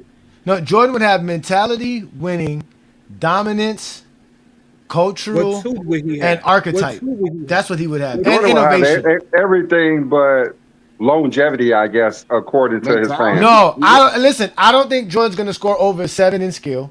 I don't think he's going to score over. According to his fans. I don't care about his fans. We talking about a real basketball fans. He wouldn't score over 7 in versatility. It's well, that's the thing is most of his fans, not. It's a distinctive basketball attribute that identifies ability, mentality, impact, and historical distinctive that became inseparable from legacy. Zesties have nothing of the sort. Find all of these as them. Zesties have nothing of the sort. And Jordan would get everyone, but Johnny, you already know. If you talk to NBA players. Even NBA players ain't gonna fucking tell you the truth about you.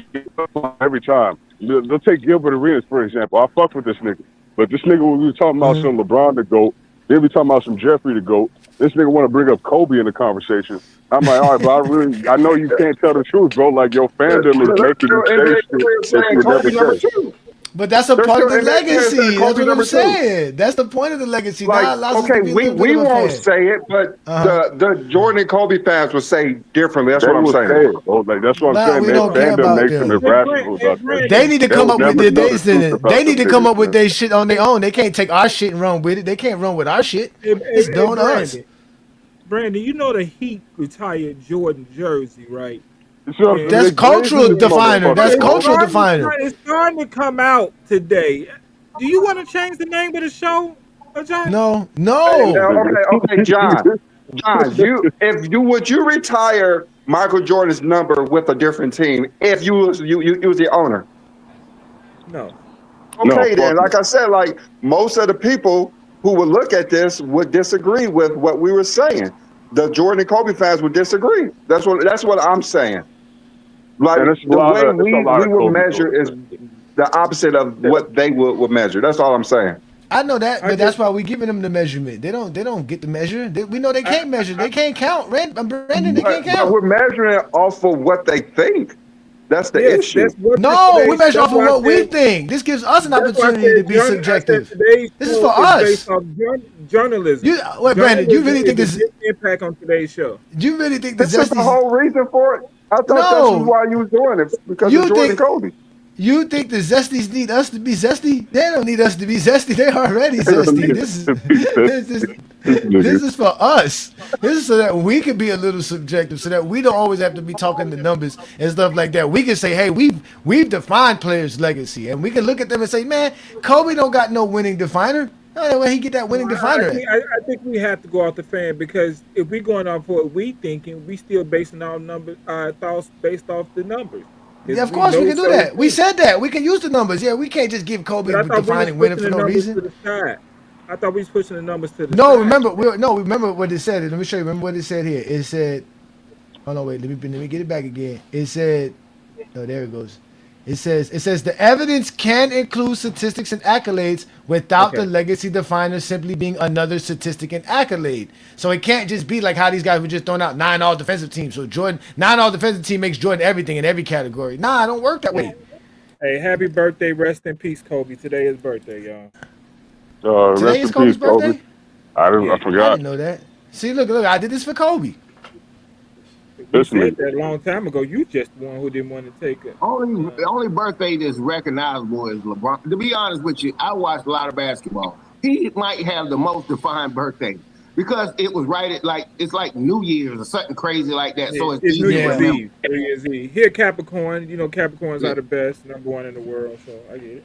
This On motherfucker. the I cold know night you on didn't just December find a way to 30th, of limit yourself. 1984, one Gloria James gave birth to one LeBron He made Ramon it James. respect so bad. And You know, history I went mean, forward with rest in that. peace to Kobe, Yeah. happy birthday. But we didn't Rain was talk about pouring and God was crying. Lightning was striking. Everything that happened when LeBron was born, man. Man, talking about he had a whole godly phenomenon when he was born. This is for Kobe. This is for Kobe. Hey, that's why we won the 2020 championship, but niggas want to call it the fucking Mickey Mouse ring, bro. Players. Kobe fans will call that the Mickey Mouse ring, the ring we won and to honor this nigga and his daughter. he deserved that. Yeah, I mean, he deserved all the respect. And the man was phenomenal. There's no way around. He had a phenomenal career. Anybody else talking like he trash, just because you're not the best in something, that don't mean you're not. He wasn't No, he's good. not trash. The problem is Kobe fans are fucking delusional, so we have to put them in their place. Like, that's just what it is. Like, just don't bring this nigga up in conversations he's not supposed to be in, right? If you want to say some crazy shit like he's top 5 or he's the GOAT, nigga, just make sure you're saying before anything that you're being biased and that this was your guy. Like, you know what I'm saying? That nobody's going to argue with you. But don't try to come in a real basketball discussion or real basketball debates talking about some Kobe top 5 or Kobe better than LeBron and then get mad when niggas take your head off. Then we start cooking this burnt crispy nigga. So Brandon, let's do a top 25. Well, we still have to find a way to grade this, though. That's the whole point. We have to find a way to grade everybody to this to see who would. If this was the criteria, we weren't using no stats, no accolades. If this was just the criteria, who would be the top 10 greatest players of all time? I mean, that's what we're gonna have to do, and we already know it's gonna be 1, 2, and 3, Kobe and LeBron and Jordan. But this is The formula that they use. Yeah, So you making so people think. so this is a better formula than the Jordan formula? So this is the formula that they use. Yeah, the Jordan formula is based off of Jordan, and Kobe fans are not good with math, and they don't know either one of their numbers, but they do know how to be very subjective. So this is their formula. Lord have mercy. Oh my God, man. All right, so let's do this. Let's have some fun with this. So I want to see this. So let's start with Jordan. So y'all are say Jordan get a 10 across the board besides longevity? Pretty much. That's what Jeffrey fans would think. That's what I'm saying. We're thinking like Zesties. Jordan gets a 10 across the board outside of longevity, correct? Longevity. What does he get for longevity? Because Brandon said he got the 82 games played. So is that a part of longevity? Because that's what he probably gonna Zesty get like Fitness an and 8. Rance was saying. Zesty Fitness give and him Rance was 7. saying I give playing him 82 7. games I give 9 him times 7. is real longevity. Winning an MVP at 35 is longevity. I mean, like I said, they would give him a high score with that because he played all those 82 games. So I would say they'd give him like at least a 9. That nigga So he- retired twice, bro. Like, oh my god. So he would It's get because he so he never would score played 9.99. All right, let's do that. I mean, some of them saying that at 40 he would average 40 points a game today. So they're very delusional. So he would Yeah, score bro. 9.99. That would be Jordan's score. That's the most 9.99. delusional fan Hey, base you of all know what's time. crazy about it? No, That- Kobe fans, take that. Hey, take Uh-huh. that stat what you just said about MJ. It's not that it's that he was a number one. Being a number one is different from being AC Green. If I'm throwing you off, yeah, AC Green played a lot of games too. But at the end of the day, Okay. we're talking about impactful players. Even when I watched Kareem his last few years, he was a damn shell of himself. That's that shit, bro. Like, it's these niggas. They only want to number give. one option is so important. I told you earlier in the show the number Bro, one I I option. told you, but they bro, don't it's believe 'cause that though. I told they you they don't- don't believe that though. They really They don't don't believe want to that. give. They don't want to give playing 82 games credit to anybody, nigga, in NBA history. I know John Okay. Stockton got the most.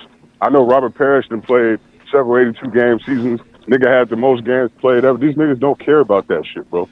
Okay, all right, They let's really do this. don't. Let's do this. All right, so George scores a 9.99 because he doesn't get a 10 for longevity. Kobe, I let's think do longevity Kobe. is an 8. Co- I think Co- longevity is an 8. Okay, either way, he still scores less than 10 all across the board. So let's go with Kobe. Kobe gets a 10 for skill. He gets a 10 for mentality. They're gonna give him a 10 for winning, right? Because he's the reason why Shaq won championships. Remember that That's the Shaq could crazy win without part. him. Kobe, the only nigga that gets Versatility is Kobe. It's going to be Kobe. Dominance is going to be Kobe because they're going to say he dominated the era with Tim Duncan and LeBron and all this other stuff. scored the Impact most points definer, in 2000. Kobe's going to get a 10. Innovation, Kobe's going to get a 10. Now, do they give Kobe the 10 for longevity, Brandon? Got to. Even though he never won the attach, he played 20 years. So Yeah, Kobe gets because he a played 20 years for one team. okay. So Kobe gets a 10 Yeah. across. So Kobe gets a 10 across the board. Then, so that means he would score higher than Jordan in this scenario. Jordan fans will find a way to make it so something doesn't count though for Kobe. Like where They gonna- they where gonna- could they subtract from Kobe here? Is it winning? Probably dominance. They would take 'Cause away he's dominance. He's a playoff dropper. Remember? Innovation? No, Versatility. innovation can't be Kobe. Kobe changed how people saw the game. Versatility? No, it's They would not ta- dominance. It's the dominance and probably the versatility too. They're probably gonna take away both of them. What you say, Brandon? What you think? I think you should bring up a Jordan or Kobe fan. You should ask them who rates the top 5 in each of these, and you would get your answer. And I'm pretty sure LeBron would not be in half of them. Well, that's 2 cents. Let's bring 2 cents in there. 2 cents. Which one of these categories Kobe don't get a 10 in?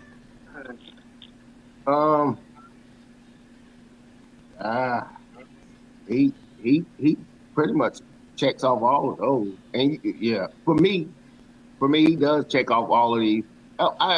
When you say longevity, when we took Mike off, I'm like, shit, 14 years ain't a long time.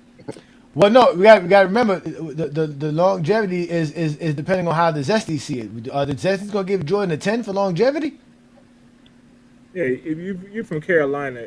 Now remember, the definition Okay, for 14 long. years is not a long time. I mean, relatively speaking, if you say the greats, I ain't talking about the Robert Parishes. Yeah, No, he no. played for- No, yeah, Remember, this long. Remember, that's why we say Jordan can't get a 10 because this is not just playing long. Robert Parrish is not getting a 10 in this. AC Green ain't getting a 10 in this. It says historically unusual sustained greatness. Jordan doesn't get a 10 in that. Jordan's sustained greatness is like 9-10 years. Okay, That's not enough longevity. That's not Kobe longevity. That's not Tim Duncan longevity. That's not Kareem longevity. Huh? It's longer than Bird. I know that Bird wouldn't have longevity definer neither. Bird wouldn't fall in there. He couldn't have that. Yeah, he couldn't have that. That's what I'm saying. So Jordan would score a 10 in every category but longevity. But what categories is Kobe not scoring a 10 in? Kobe's scoring a 10 in longevity.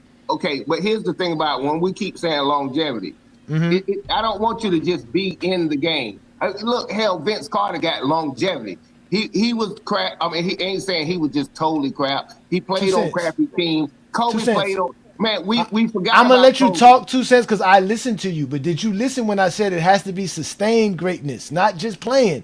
This longevity definer as your legacy has to be sustained greatness. So that means you had to be. You can't just be Vince Carter. You can't be Robert Parrish. Also, two players could not be 10, so it has to be pecking order. That's why I would say that Jordan and Kobe fans would rate them 1 and 2 because there would be a pecking order. So you want to do it like that, Brandon? Only one player can be a 10? Yeah. No, set the benchmark. Set the benchmark for whoever you saying. We got to have the benchmark. Okay, who are you? Because we know Kobe had some like 8 to 9 just horrible years with a lot of bum players. We talking about sustained greatness throughout the whole time. Okay, who is the benchmark? Are we all the way now from 99 to 2013, Kobe sustained greatness. So that's 14 Not years. more than Tim Duncan. What? I know that, but I'm just saying. Tim Duncan would get a 10 too here. In my eyes, Tim Duncan getting a 10 in longevity too. We're trying to figure out where's Kobe not. If you're a Kobe Bryant fan, we're talking Kobe Bryant fans. Which one of these categories Kobe's not getting a 10 in? It got to be versatility. It got to be. That's the or if you a Zesty Jeffrey. 3, he wouldn't get a 10 in. Yeah. He wouldn't get a 10 in winning? No. He got 5 championships. You think a Kobe brand or a Michael Jordan fan would say Kobe is not winning is not a part of his legacy? Extraordinary relationship to winning? If we're evaluating the way that he is a teammate and when he didn't have Shaq and listen. No. Again, Again, you got to remember, all this is defined. All of this is already defined. Listen, watch. Yes, he had 5 rings, but how bad was he? Listen, you have to listen. When he didn't have them, they were the shittiest teams of the league, damn near. Listen. You guys got to listen. The winning definer is extraordinary relationship with winning. Does Kobe have an extraordinary relationship towards winning? Yes, he does. He also has that's a part of his losing. legacy. No, but that's not a part of his legacy. Nobody talks about Kobe's losing as a part of his legacy. These are legacy definers. They only talk about his winning. We don't have a losing category. That would be in the losing category. That's why he's not a 10. I would give him like an 8 or a 9, but he's not a 10. He doesn't have the same consistency that Tim Duncan had. Tim Duncan was winning way more consistently than Kobe Bryant was. How? They won both five championships. They both won around the same amount of playoff games. But Tim Duncan's lost. When Tim Duncan didn't win the championships, he was still making the playoffs. Kobe Bryant wasn't. Kobe Bryant had about, let's say, 7 or 8 shitty years. 5 years. He had 5 years where he didn't make the playoffs. His last 3 were shitty. Correct. 7 or 8. Yeah, 7 or 8. Yeah, 7 or 8 really shitty. I don't think 7 or 8. I don't know where y'all getting from. From 99 to 2013, Kobe was brilliant. No, there was the Smush Parker years. There was about 3 years in Kobe's prime. If you're talking about winning, if you're talking about winning wise, so that's about 6 years of not winning. So that's why I'm not giving him a 10 in that category. No, because he only missed the playoffs. He only missed the playoffs 4 times. He's talking about that is not true. Kobe Bryant missed the playoffs way more than 4 times. No, he only missed the playoffs in 05. Make the playoffs and not be a good team, though. That doesn't mean you're a winning team. Jordan made the playoffs winning 30 games. That doesn't mean that he was a winning player. He just mean that he was the 8th seed. Yeah, because that's true. If that's the case, then we can say Jordan doesn't have, is not winning neither. But that's the whole point. No Jordan fan or Kobe Bryant fan is going to sit here and say these guys impact in winning or their legacy is not defined by winning. But they are going to put Jordan ahead of Kobe because Kobe can't be a team. No, we understand that, Wash. We're trying to think like them. We're not thinking like a basketball fan. We're trying to think like Kobe fans and Jordan fans. He's talking about facts, and we talking about how people look at it. Because I wouldn't put winning wouldn't fall for Kobe and Jordan for me. Winning would be guys like Robert Ory, LeBron, Who else? Bill Russell. You know what I'm saying? Guys like that. Hondo. Hey, Johnny? Hey, Those are legacy definers. Hey, since the list, just reading it based upon historically unusual sustained greatness.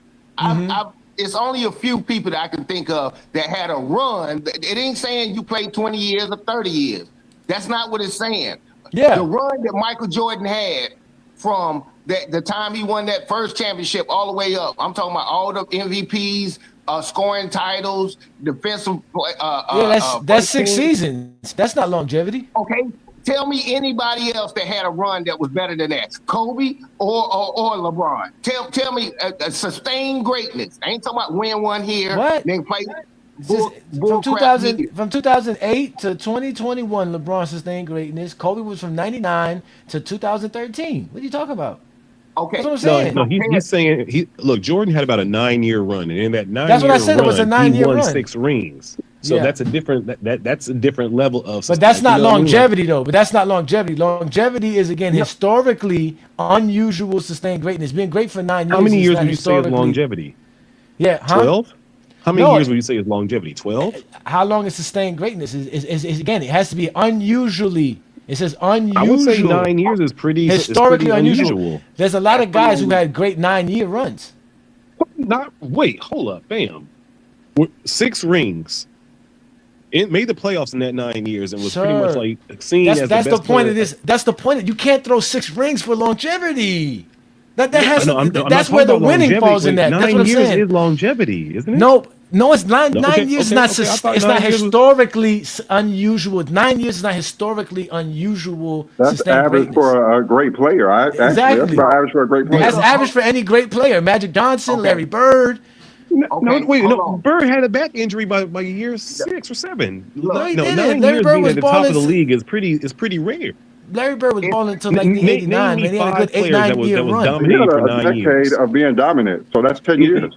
Name me 5 players that who were dominant for a whole decade. Okay, Bill Russell, Wilt Chamberlain, Dr. J, Kareem Abdul-Jabbar, Magic Johnson, Kareem Abdul. No. Dr. J did not dominate the league for 10 years, sir.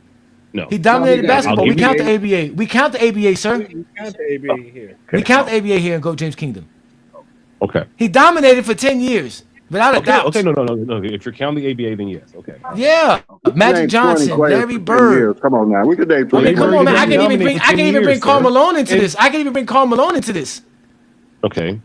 Well, no, you can't say Karl Malone dominated because Karl Malone had 10 straight All-NBA first-team selections, sir. How is he not dominant? And how's that not longevity? That's what you said. That's sustained greatness. Okay. That's my point. It's not unusual. It's not historically unusual. McGrady was dominant. Would you say that Tracy 7 McGrady years was is not enough. Tracy McGrady was 7 years of dominance. It's not enough. But he never 7 made years. it past he never won a playoff series. Sir, we're talking about sustained greatness. We're not talking about that. You're talking about winning. Winning has nothing to do with sustained greatness. You could be sustaining greatness without winning, so that has nothing to do with it. You guys be conflating winning with greatness. You're not dominating if you're not winning. No, that's false. You can't say that Karl Malone was dominating the league when that's why we have a category for winning, so that you don't attribute winning to every attribute that somebody's legacy is not. So now 6 championships are attributed to Jordan's skill, attributed to his versatility, attributed to his longevity, his clutch. No, that's separate. That's winning. That is a legacy defining of its own. Now, how else can we define these other? That's why Jordan wouldn't have longevity, because you have to throw championships in it. That's why I said Jordan's is mentality and winning. Those are Jordan's 2 legacy definers. Same thing with Kobe. It's gonna be mentality and maybe skill definer, because I don't know if we would put winning in there for Kobe neither, but it would be one of them. But at the end of the day, all Jordan and Kobe Bryant fans are gonna say these are all top 10. It's the only one they're gonna argue about is longevity. Because that's LeBron's category. They don't want to praise Jordan and Kobe for longevity. Yeah, you got to praise LeBron for longevity. Got the longevity, of course. I mean, we give LeBron a longevity part of sustained greatness, because whoever played that long and was that great, LeBron gets that in a different way. Michael did. Man, if it's so common, you tell me the people that won the scoring titles and the defensive titles. We're not talking, just like you said, we're not talking about winning, just winning. but it is a part of it. 6 damn championships in a row. That's a different definer. That's not longevity. You're talking about is. dominance definer. You're talking about winning definer. You're not talking about longevity definer. Read it by your definition. Look at your definition. Historical, unusual, sustained. That's unusual and sustained greatness. Sustained greatness. It's not unusual to sustain that greatness for only 9 years. That's not unusual. Okay, tell me one player, just one player that did what he did. I gave you a bunch of players who was great for 9 years. You don't have to just be the scoring title. Paying attention today? Y'all not listen. Now y'all being very zesty. Just because Jordan has 9 scoring titles, that doesn't mean you attribute that to every part of his legacy. Wait, like, us not doesn't make no listening good is sense. gay? Hold up, us not listening good is gay? What the fuck, really? I didn't say gay. I said y'all not listening. Right? That's being Us zesty. not Yes. listening is zesty? No, zesty is a different. Zesty is men who want to argue for the sake of arguing without listening. That's the point. That's what being zesty is. Oh, all right. I was like, you young people fucking changing words. I'm not young, sir. I can guarantee you I'm older than you. No, you're not, sir. How old are you? I'm 44. I'm 45. Yeah, I'm 45. I'm 45. Okay. So that makes me older got than a you. birthday this year. Yes. We're not kids here, bro. That's why our criteria gets rid of all of this, because this is why we had to make this. Because when we talk about stats, accolades, and achievements, Kobe and Michael Jordan ain't nowhere near great as we talk about with LeBron James. So y'all have to invent shit for people. Now 6 championships all of a sudden makes Jordan great in every aspect, when 6 championships ain't the greatest of nothing. Scotty got 6 championships. That don't make Scotty great because not Scotty got longevity because he won 6 championships. We know that Scotty could enter in that list, but you keep saying just the championships. We're talking about more than that, bro. Stop saying that. You're not listening. You're not breaking. You're not reading what he's saying. Yeah, So Scotty making. So Scotty. All right. So wait. So Scotty making 10 all defensive teams. Is that longevity? 2 cents? Yes or no? Yes. That's a thing unusual. Unusual is the key word. It's unusual. That shit is unusual, bro. Stop it.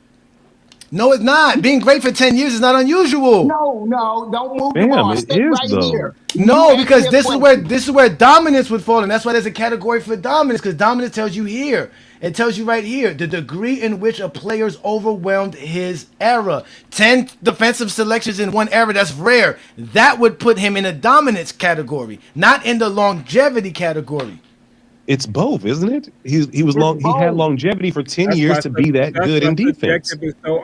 Amongst great players, again, y'all show us any great player that didn't have 10 great years. He's higher than 10 other players. That's what he's saying. Like, we could name 10 other players who have longer longevity than Michael Jordan. True. And I'm pretty sure you can too. There's no great player that doesn't have 10 straight great years. You can't name them. But I don't know what player you consider one of the greatest players of all time that hasn't played 10 straight years. Year mark. Would you call Chris Paul a great player? And Chris Paul has more than 10 years. He has way much more than 10 years. No, I don't think Chris Paul's had more than 10 great years. What? He has 9 all defensive teams. Chris Paul has not had more than 10 great years. 10, no, he has 10 all NBAs and 9 all defensive teams. How he doesn't have 10 great years? The same thing as Scotty. Told you. That's why these arguments are tough, because they're gonna come up with their own. This subjective stuff makes people argue. No, that's what happens when you don't listen. There's a whole point of the show. We gave y'all a definition for all of this stuff, and y'all still finding ways to confuse it. Well, that's what we get for being zesty.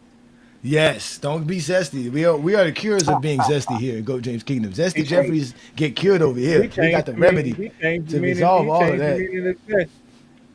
No, I know what. That's why they get mad when we call them zesty, because zesty's supposed to mean you're gay. But I always tell people, if you're coming out the gay bar, don't get mad when people call you gay. No, zesty. Wait, that ain't even that. That analogy didn't make no kind of sense, sir. Yeah. Then he called you young. He said you ain't holding the hips. I know, it's fine. Again, we have created this because in GOAT James Kingdom, we have a formula to measure players' greatness by stuff that you can't argue. There's no arguing 6 championships. We got that right here in the winning category, right? You can't argue 30 points per game. We got that here in the offensive category. We can't argue 10 defensive selections. We got that here in the defensive category and in accolades. So we don't have no problem measuring players' legacy and how great they are. We don't have no problems grading any players' true accomplishments. But again, there's a certain aspect of the game that people keep telling us we need to talk about. Such thing as Kobe Bryant's Mamba mentality, Stephen Curry's ability to change the game of basketball. These things are supposedly very, very important for everybody to talk basketball. Jordan's killer instinct, his dominance in his era, his peak. That word dominance would fall at his peak. His winning mentality, all of this stuff. These are things that we can't measure with stats and accolades. So can I just ask you a quick question? Would you put by this that you and again, I love the way that you got this chart because it's the same way like Patrice O'Neal does like you don't give women 10s, you give them like. So I love how you're doing this. But where would Grant Hill and like Derrick Rose kind of fit in this? Because they've had longevity, right? Mm-hmm. But they've had but the injuries didn't, and they also had greatness. Mm-hmm. But they didn't win, and they didn't, kind of reach their prime. Mm-hmm. But they did have longevity. So, like, would they be considered great players by this? Grant Hill will be nowhere near this list, as well as Derrick Rose. But but my question to you is now. Hold on, wait. Now check this out. Listen to Wash. This is where this came from. Check this out. The point of the legacy definer is this. Check this out. This is the question you got to ask yourself, right? It says, what about a player's basketball greatness would be lost if we only evaluated them by their stats and their accolades?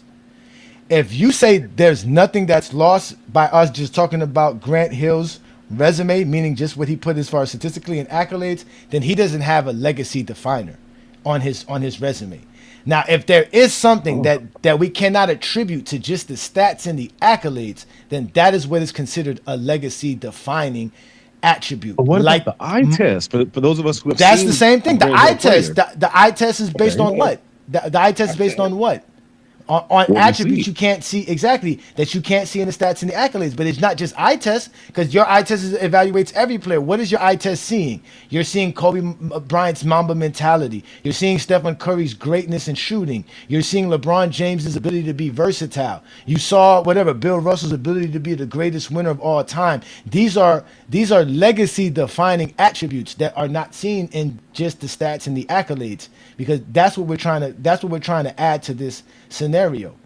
You see what I'm saying? So instead of just talking about your stats, which is your production, or talking about your accolades, which is what you achieved with your production, now we're talking about your legacy and what defines your legacy. What separates you historically from other greats beyond the numbers? Hey, great point. Do you have 2K by chance? 2K? I stopped playing 2K in 2020. We need to do a challenge where we come up with like like a legacy team and see whose teams win, because I believe that if you add like the pre-injury Grant Hill and like all, I believe that they would wash and they would be in the top 50. You know what I mean? I hear what you're saying. No, but that's what I was telling him, because in our criteria, right? Because those guys' stats and accolades were not as great as everyone else's, the Derrick Roses and the Grant Hills and the Tracy McGrady's and stuff like that, they scored very low in our criteria because their accolades are not there. But they also, like you said, they have legacy defining attributes that make them great players. So as an example for us here, we were talking about how Tracy would have the skills definer, right? His ability, his capabilities on the basketball court is what people appreciate about him and why people praise Tracy McGrady. That's his legacy definer. But what you said great about 2K is perfect, because just think about a legacy definer being a player's badge. Yeah. You know how in 2K a player has a badge, right? If you pick up a Maurice Cheeks, he has a strip badge, right? Because he's good at stealing the ball, and all of a sudden he can just strip the ball like better than anybody else because they don't have a strip badge, right? You see what I'm trying to say? Yeah. It's beyond his rating, right? No matter what his rating is, he has a steals badge. So now he can do extra stuff. There's the you know what I'm talking about. There's all the different badges that you get in 2K. This is basically what a legacy definer is. Something beyond your rating. Yeah, Tracy McGrady. By the way, if any of y'all do play 2K, I switched out Harden for Mark Price, and I'm killing everybody. So Mark Price ain't killing no goddamn body. Grant Hill and Tracy McGrady. He's talking about 2K. He's talking about 2K, man. He's talking about 2Ks. Yeah. I'm just saying, but in real life, before his injury, Mark Price was probably one of the best shooters of all time. But you didn't hear about him. Grant Hill's career wasn't really like that. People want to make Grant Hill more than what he was. He's just like Trace McGrady. Can't lead a team to out of the first round. Good player, but not someone who's great. Damn, he won a playoff series, Grant Hill. When? And he was on in Detroit. He won a series in Detroit. I don't remember Grant Hill ever winning the series. I don't remember if he won in Detroit, but I know he did when he was in Phoenix. Yeah, they don't he's count, good as a role player. He was a role player there. At Duke. Yeah. Well, just like he was at Duke. When you're not the top player, you can play a good role. Grant Hill was a good role player. No, he was a 1A before the injury. Come on, man. I know, I got you, but that's the point of this is that's where the legacy definers would come in to help his career. I don't know how many legacy definers he would have. I think he would have the versatility one. That would be his main one out of any of this, and I don't think he would have anything else, to be honest with you.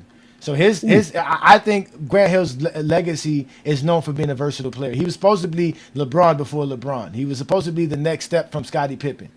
So it would be that. That's what I would give him. Or maybe the archetype definer, because the archetype definer also talks about the most games Grant Hill played in a playoff in Detroit was 5 games. So I doubt he ever won a playoff series. Like I said, he was one of those overrated players that we give extra credit to. That's Grant Hill. You really hate Duke, sir. It's okay. I understand. I don't hate Duke. He's not that great of a player that people think he was. Damn, okay. And you watched him play. You don't think he was that great of a player? You just like he was a good player, just like Tracy McGrady was a good player. Okay. I mean, Grant Hill is not going out there giving you 30 and 10. He's just not. He's going to give you 20 and 5. Okay. Well, I mean, they wasn't scoring like that back then. Like, there wasn't a bunch of people dropping 30 like that. He could not. That's why they had to move the 3-point line up, because they couldn't score. Well, he wasn't known as a shooter. That he wasn't known as a shooter for sure. Right. But again, he did have an attribute as being a very versatile player. That would have been that would be his legacy definer. But we have another guy here, D-Nell. Shout out to you, man. Thank you for joining us here on a Sunday afternoon. Y'all know what this is. Again, this is the GOAT James Kingdom Show with B. Lee and A. Johnny. We do this every Sunday, noon Eastern time, right here on GOAT James Kingdom. So if you're not a subscriber to the channel, go ahead and hit that subscribe button. Also hit that ring notification so that you know when we're dropping videos, because we do videos throughout the week. We also drop shorts throughout the week. And we also go live on Friday nights with the Friday Night Exposure with the Exposer. That's who I am. But this is the Sunday show where we do the Lord's work and we talk the game. Today's show is about legacy definers. We're not talking stats. We're not talking accolades, because that's all we ever do in GOAT James Kingdom is stats and accolades. Finally, we get outside of it, and y'all still mad. That's why I call y'all zesty, because y'all be mad for no reason. Just a bunch of grown men always telling us how they feel instead of expressing logic and understanding. So let's let D-Nell up in here. Peace and blessings. Thank you for joining the GOAT James Kingdom show. What do you have for this topic? I'm looking at this archetype definer. Mm-hmm. So you say archetype definer, wouldn't Kobe be underneath of Jordan, because Jordan would be Kobe would take more of his game from Jordan? Archetype definer? That would make sense, but do you think I think maybe Kobe fans would agree with that, because it does say become the historical standard for a particular player type. Yeah, like that would be Jordan. Okay, so Kobe wouldn't. I don't like when people say people say LeBron is like Magic. I don't like that, because I don't see that. I don't see that at all. I don't see that at all. I don't give a people. He's just like Magic. No, I do not see. I never saw that. Yeah. No, because his ball court vision. But what confused people was Magic was never as great as scorer as LeBron was. LeBron was just as great. Yeah, exactly. LeBron was just as great as a passer as Magic, but somehow he was Michael Jordan. And mind you, his athleticism. Magic wasn't as athletic as LeBron either. Nope. That's another thing that blew people's mind about LeBron and his ability too. But I do agree with you. So yeah, if Kobe didn't get a 10, for sure it would be archetype definer. So Kobe and Mike would score less than 100 in these categories, Brandon. Because that's a great point by you, D-Nell, because we can't give Kobe a 10. Mike would be a 10 in that category. Yeah, Mike would be a 10 in that. Yeah, Mike would be a 10 in that. So Kobe, yeah, he was the first in his kind. And as a LeBron fan, I tell you this right now, LeBron scores a 10 on all these categories. LeBron gets a 10 for skill, he gets a 10 for mentality, he gets a 10 for winning, he gets a 10 for versatility, dominance, impact, innovation, longevity, cultural, They'll probably argue with you about number 2. About the mentality, LeBron James had to deal. LeBron James was the most he's the most scrutinized player in NBA history. He dealt with the most pressure in NBA history. He did, but he's passive aggressive. His mentality was always what he always wanted to be. He was always confident in himself, always confident in his ability, and he was always confident in what he could bring to the table. That never wavered. LeBron James' mentality definitely is, and he's always been competitive. Always been. He's always been out there doing his thing. LeBron had never been pushed around, nothing like that, man, all that talk. You remember him dunking on Kevin Garnett? Talking about he was scared of Kevin Garnett. That man dunked on Kevin Garnett. Had Kevin Garnett. LeBron was afraid to shoot in the finals in 2011. He needed Kyrie to bail him out in Game 7 of the 2016. I can see an argument. I can see an argument for number 2. I can see an argument for number 2.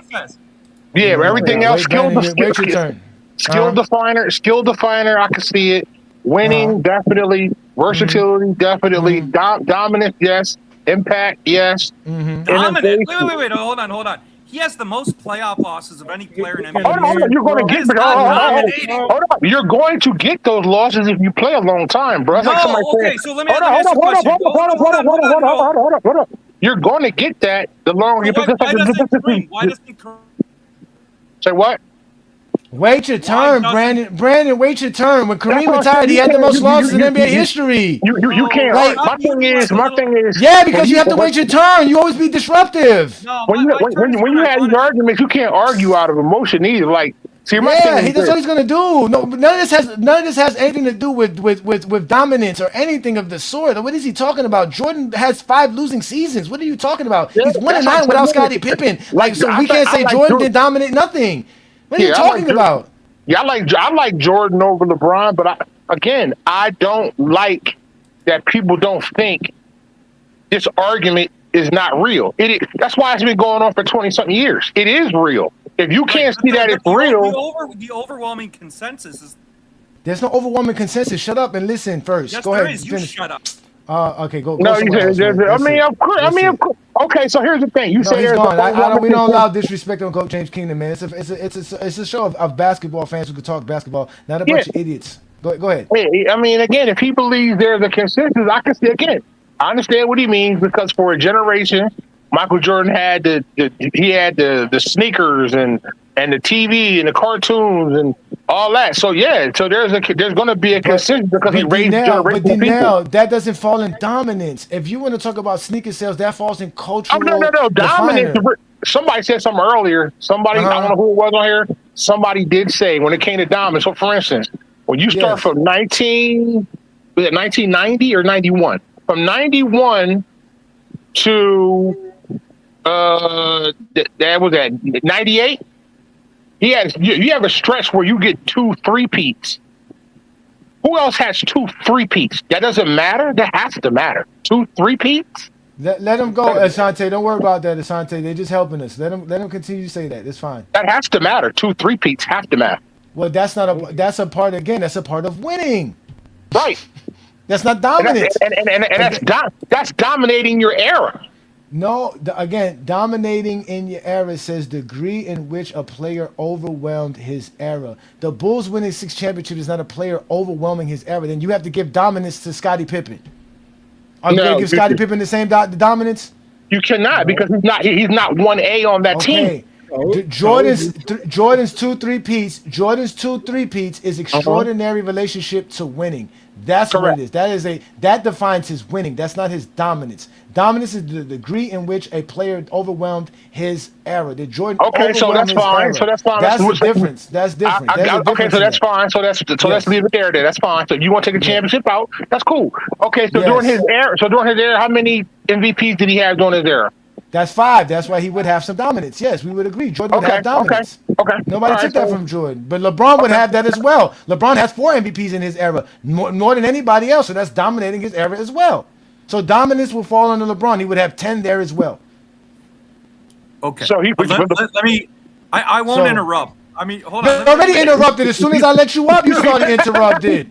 Like as soon as I let you up, you started interrupting. Of course. Goodness gracious.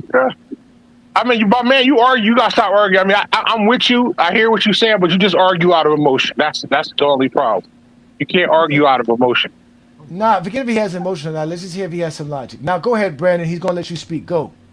Yeah. So here's the problem, and I'm going to keep it very succinct and short. Here's the problem with arguing that LeBron dominated his era. Okay. First of all, how many titles does LeBron have? He has 4. Steph Curry has. Okay. So when Jordan dominated in the 90s, He won 6 titles in 8 years. Michael Jordan was unequivocally the best player in the NBA. There was no debate. Even the people who hated Michael Jordan would not argue he was unequivocally the best player in the NBA. In 2016, Steph Curry was better than LeBron in many people's eyes. He was unanimous MVP. So Steph Curry won just as many titles as LeBron did in his era. Okay, number one. Number two, there was actually a debate during LeBron's peak and prime whether he was even the best player in the league in 2016. Number three, LeBron never has a season like Jordan did when Jordan won 72 games twice. Number three, LeBron never has a playoff run. Did you say Jordan won 72 games twice? Yeah, he said that. Yes, did he just say that? I'm saying Jordan had. I meant once. But my point is, LeBron has no season. Of course, it meant once since we called you out on it. Yes, it was now. Yeah, he said twice. I think he said Jordan won 70 games twice. I think he said twice. Steph Curry won MVP, so he's better than Jordan. Better than LeBron. But nobody said Charles Barkley was better than Jordan in '93. Exactly. Just because you win MVP don't mean you're the best player. Exactly. I know. And your argument about Grant Hill was brain dead. Grant Hill averaged 25 a game in the dead ball era. He would have averaged 30. He averaged 25 one season. One season. And again, that's because he was playing. That's because he was playing as a young player who was early in his career. A player who could average 26 in the dead ball era would average 30 a game with ease in this era. Before he had injuries, Grant Hill was a guy. He was a superstar before he had injuries. Your young ass doesn't fucking remember Grant Hill before he had injuries. That's what only thing before you keep going. Only thing I don't like. Hold on, let him finish. That was a lockout season. For one, that was a lockout season. So Grant Hill was not young. So stop lying. You never watched. No, your basketball. That was the lockout season. He was not a young buck. He was good, but only argument I don't like. How does this apply to the topic, Brandon? How does this apply to legacy definer? Yeah, he just want to argue. Because he said that was lying about Grant Hill never winning a playoff series. I know. I heard what you said. Be quiet. Here's the other core problem with arguing LeBron dominated. Every time LeBron... Sir, we want to talk about the topic, not you, how you feel about LeBron. We don't want to hear about you have to feel about LeBron. I didn't ask you that. So if you can't answer the question, how does this apply to the conversation as far as legacy definers? How does this apply? Because part of legacy is when you stay with one team for the majority of your career. Sir, there is nothing here. Jordan, man, get I'm done. I gave him a chance, man. There's nothing here that talks about having to stay with the same team. That's nonsense. Nobody ever said that. So now Shaq doesn't have a legacy because he's played on multiple teams throughout his career? Like, what are you talking about? Nah, I don't agree with that either. Will Chamberlain doesn't have a legacy because he played with 4 different teams? What kind of nonsense is this? I also now y'all know what zesty means, right? Now you know what zesty means, Wash. That's the perfect definition of zesty. LeBron didn't play for 5 teams. LeBron only played for 4 teams, and he ain't even played for the 4th team yet. Yeah, I hate when somebody says if somebody would have played in this era, they would have done X, Y, and Z. And this is where I wish people would understand. When they bring Kobe Bryant into LeBron James' argument, they help LeBron James. They actually don't get, the more you pump Kobe Bryant up, you help LeBron. I wish they would see that because don't everybody, is it a consensus that Kobe and Jordan are neck and neck? Isn't that a consensus? Yeah. They're neck and neck, right? So if they're neck and neck and LeBron can compete or sometimes outplay Kobe Bryant, what do you think he's going to do for Michael Jordan? They're the same guy. Listen, at the end of the day, his logic is stupid. He talked about Stephen Curry being the best player in 2016 when he wasn't considered better than LeBron in 2016. He just had a better season. The same way Jordan was still considered better than Barkley when Barkley clearly had a better season than Jordan in 1993. Same thing in 1998. Karl Malone had a better season than Jordan, both 97 and in 98. And in 91, Magic Johnson had a better season than Michael Jordan as well. But again, these guys don't fall in line with none of that nonsense. He's talking about LeBron James didn't want to shoot the ball in 2011. That has nothing to do with dominance. Dominance clearly says a degree of which a player overwhelmingly dominated his era. LeBron James has the most All-NBA in his era. He has the most championships in his era, the most playoff wins in his era, the most playoff wins, the most playoff appearances. He dominated his era more than anybody. He has more finals MVP. All of this stuff, scored more points than anybody in his era. That's dominance. Jordan scored the most points in his era. Jordan don't have the what's it called the most all NBAs in his era. Jordan don't have Jordan don't even have the most all defensive teams in his era. Facts, John. Hey, John. So let's keep it. We can easily do that from anybody. Nobody's taking away nothing from no one here. Nobody's saying Jordan doesn't have a dominant definer. We know, we already said this. Jordan's definers for his legacy would be his mentality and dominance. We said this, and winning would be added to that. We didn't take that away. You can't take it away from LeBron. LeBron dominated his era. And that's why he gets up here lying, talking about the Bulls won 72 games twice. Exactly. And then he had a lie about Grant Hill. Brandon specifically said that. People praised him for what? Because he played for one good season? That's not enough. What legacy definer is going to be attributed for a player playing great for one season? That's what we keep trying to tell y'all this. So we gonna give legacy definers to Gilbert Arenas? He had 3 great seasons. We giving him a definer? Are we going to give Steven a franchise one as well? Because he has a legacy definer? Like, for what? Because they had a couple of good years in their NBA career? We're going to give Bradley Beal one because he won a scoring title? We're going to give Bradley Beal a legacy definer now. That's what we're doing? So, again, stick to the topic. If you can't stick to the topic, we're going to move you alongside, sir. LeBron is getting 10s. LeBron is getting 10s across the board. Kobe and Jordan. No, he's not. Because the other problem, I know. So the other problem with LeBron's legacy is if LeBron was truly that dominant, he wouldn't have needed to switch teams 4 times. Every time LeBron hit adversity, he switched teams. When Dwayne Wade had knee issues, sir, nothing about your legacy has anything to do with switch teams. There's nothing about that. No, it doesn't. No, it doesn't. Plenty of players in NBA history switch teams and they still have a legacy. What are you talking about? It's not as strong. It is still dominant. What are you talking about? Jordan switched teams. He's still dominant. What are you talking about? Shaq switched teams. Did you tell me Shaq has no dominance? Okay. What? You're not listening. Did Shaq switch teams? Yes or no, sir? Did Shaq switch teams? Did Shaq have dominance after switching teams? Yes or no? No. After Shaq went to Miami, he was no longer a dominant player. He went to LA. What about LA? He went to LA. He went to the Lakers. He can't stop lying. He cannot stop lying. How are you not a dominant player making all NBA first team in Miami back-to-back seasons? Okay. What are you talking about?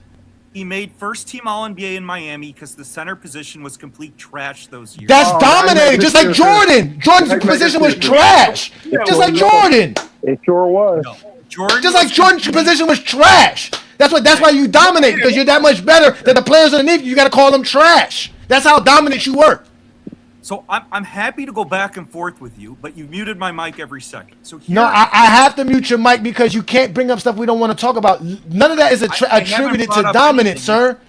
Nobody says that you can't switch team to be dominant. That's ridiculous. Right. So let me ask you a simple question: does it enhance your legacy if you stay with one team most of your career? Yes. No, it enhances your legacy when you have one of these definers. If you don't have one of these definers, it's not there. There's nothing here in definers that says you have to stay with the same team. Jordan by playing with Washington.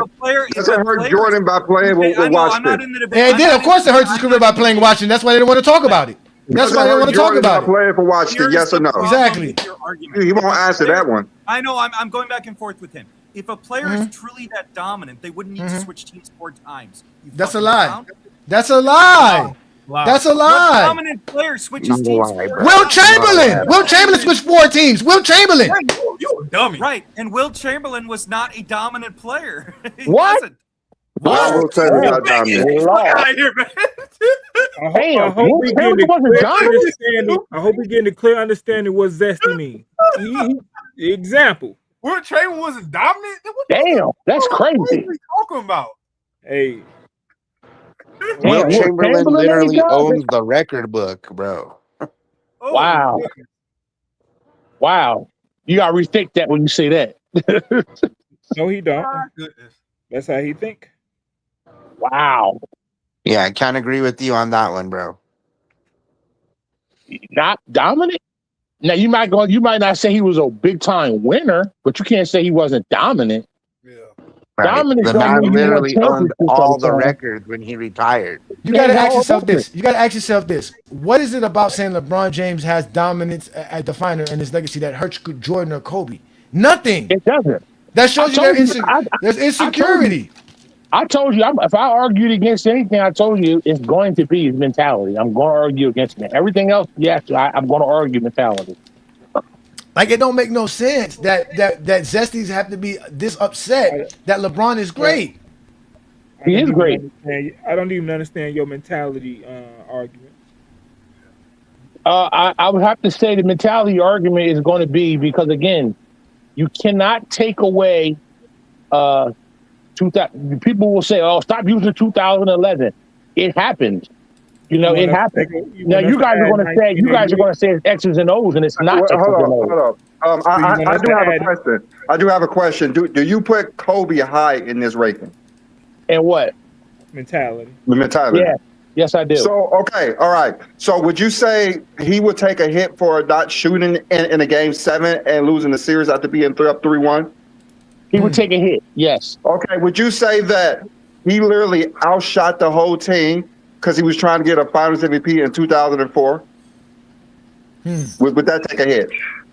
Now you say he outshot them, and so I he outshot the Lakers. I don't have a problem with him gunning. No, gunning, okay. no. So, okay, no. All right. So you have a player shooting 65%, dunking on everybody, but you would not pass him the ball, and you lose the title because you wouldn't want to pass the ball to Shaq because you won the Finals MVP. So that would not give you a hit because you were you had more shot attempts. Is that what happened? Did Kobe Bryant say he was shooting in 2004 because he wanted pretty a Finals obvious, MVP? and then afterwards he wanted to leave I the don't team. remember Shaq was on the that. team. Right. That's a matter of him thinking I'm better than this dude. The other, I'm not talking. When you say mentality, that's showing weakness. You agree? That's showing weakness, right? So that's not weakness. Losing a series because you won't pass the ball. That's not weakness. That's a positive. I wouldn't say it's a positive. I just he thinks he's better. He thought he was better than Whitney. He was tired of being behind him, and he was wrong for that. But I don't think it's weakness. He was wrong for it. I don't think he was weak. That's a weakness, bro.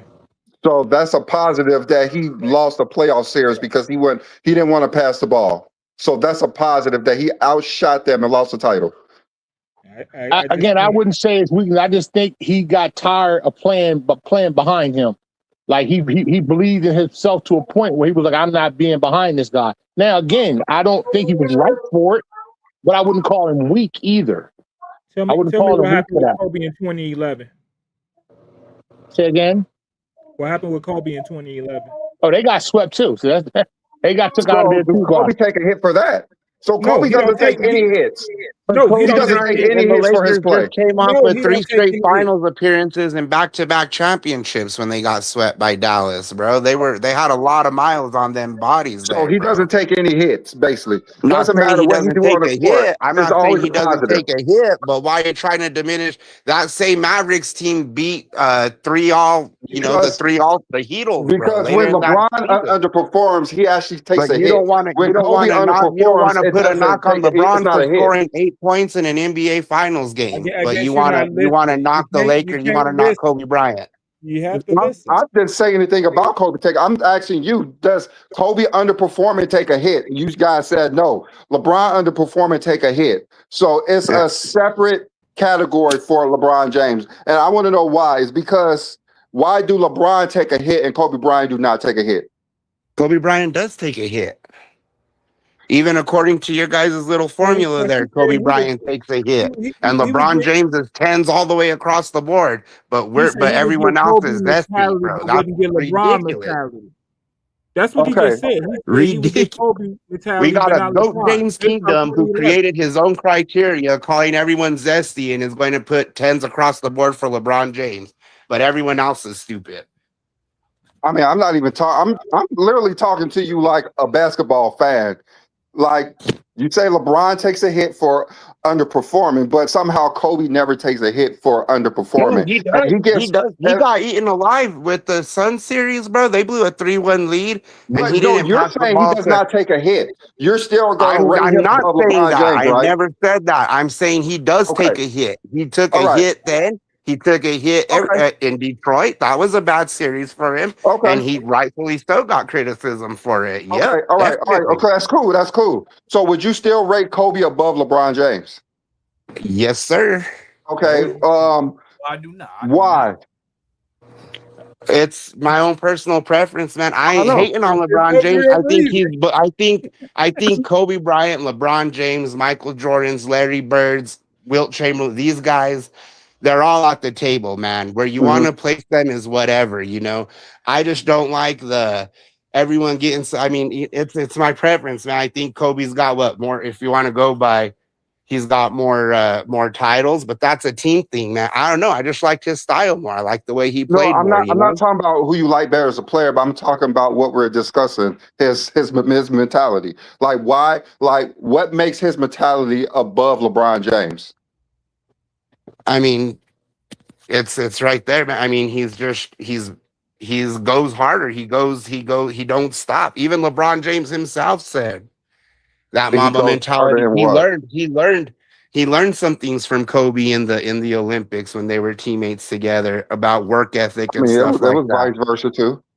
You know, Kobe Bryant. There's a reason. I mean, there's a reason. There's a book on it. He just and everything he did We're not outside even of the talking game. about. You know, We're not getting even talking Oscars. about basketball no That more. mentality wasn't just basketball, bro. He was a freak. He wasn't So basically, to you, athletically it's more than gifted. basketball. Basically, it's Yeah, more than okay, but basketball. check It's it out. not He didn't okay. have the attributes like the big hands like Jordan or the God given, you know, physical Bro, attributes of I'm so LeBron fucking James. tired of hearing this bullshit that you niggas have We're not ripped even off The talking about Last Dance from. basketball no I more. don't know Let him how many explain it. fucking times It's I not Let him even heard this about explain it, shit. New World. basketball You no asked, more. Let This bro. him shit is You so explain it. asked. fucking You guys stupid, bro. asked. Let him If you don't You explain like it. what he literally I has have to really say, no want to fucking understand reason. what he's You have talking no about. reason to be It's saying fine this for shit him that to you're saying. explain well, it. because none This of is y'all not are letting him It's basketball. fine finish, for him to man. explain it. This is Thank not you, basketball. What's bro. the Because point of him not being able to explain his basketball experience? This is his basketball experience. Really, It's this is fine. bullshit, what man. are you talking about? This is I'm not telling you, real. Kobe This Bryant is had not to, real. for This shit Kobe is copy Bryant to have a pasted seat He at from a not that even fucking saying table, he anything had documentary, to bro. negative. work He's just harder It's than not. It's explaining any all his of Let those him fake. other say it explaining though. guys. his Let him experience. say it though, New World. Let him say it. Yeah, Let him he's say it. explaining his experience, and I want Go to know ahead. what his He experience is. This he experience is didn't have bullshit. That's what he it didn't is. have all the Okay, It's not physical fucking let us hear real. the attributes and bullshit. Yeah. We want to hear it. Just New do World, Yeah, let it. We why? want to What's hear the it. God point given. of him not See, being able bro, to this is talk? why Just mute that yourself. Just mute it right now. again. He's going to tell me that I'm talking bullshit, but he's a guy named Goat James Kingdom going to You ain't never creating watched a Kobe a day in formula your fucking to life, put nigga. 10 That's how I across know, the nigga. to You ain't put Come 10 never on, watched New across the World, board, please, bro. Come on, New World, man. Then please, tell this man, nigga to stop please. talking about me. Tell him to talk about LeBron Kobe He's James instead talking doesn't about. and ever tell him to People even shut come the up and fuck say up about can't me, nigga. explain their basketball experience. Just Go because we ahead, don't Showtime. agree, don't mean he's talking nonsense. Go ahead, Showtime. Finish up your Kobe Bryant statement, please. I'm just saying, man, the dude didn't have the physical attributes, all that. He had to work at it. And he worked on it relentlessly hard in the gym all the time, sacrificing time away from his family. It's all been documented. His work ethic is what puts him in that conversation with these other guys. Whereas I'm not saying LeBron James doesn't have a great work ethic, but a guy like LeBron James or a guy like Shaq, when they're physically gifted like that and have these like God given, head starts, not taking nothing away from them, but they don't have to work as hard to be as good. For Kobe Bryant to be in that conversation, if you lined them all up and looked up their attributes and stuff, man, you wouldn't think anything was special about Kobe Bryant. But when you watch him and you know the body of work and everything else, that's what I'm saying, man. His work ethic, all that stuff, relentlessness, the drive. Not saying LeBron James doesn't have it. Not at Mhm. all saying that. Just saying Kobe had to work a little bit harder, or it seems to me anyway. If I'm wrong, No, that's I'm fine. not above being proven wrong, but That's it's fine. my opinion So, on things, man. okay, so I do have a few questions for you because you say like Kobe Bryant put in more effort into the game that you basically ever seen because he was relentless and working out, doing all these different things. So I have a question for you. Who played the most games Yep. in NBA history? Is it LeBron or is it Do you Kareem? think that takes any extra effort to play the most games? Yeah, it takes it Do you takes a think lot of it's effort, something that but no one has ever done before? Like, does that make him a step above others because he played the most games? Yes. I mean, What about you can minutes? Who argue played the that most for sure. minutes? Yeah, who played the most minutes? Is it LeBron James? Okay, Yeah. who played the So, most? but did you Yeah, use that same argument when it was Wilt? When Wilt played 48 and a half minutes a game for the season? I I mean, mean, like, for a season, that was eh, amazing. But you're talking about how Kobe did things no one ever done with work ethic. So You admitted that playing more than anybody takes more effort than anybody who ever played the game. Like we could measure this. We could measure a person who scored the most points, who played the most games, who played the most minutes, who won the most playoff series, won the most games. So, in your mind, you looking at Kobe Bryant as this one who has excel in something that no one's ever done before. But in reality, that person you're talking about is LeBron James. Okay, yeah, I guess if that's how you want to take it. Also, how many times did LeBron James play more than 70 games in a season?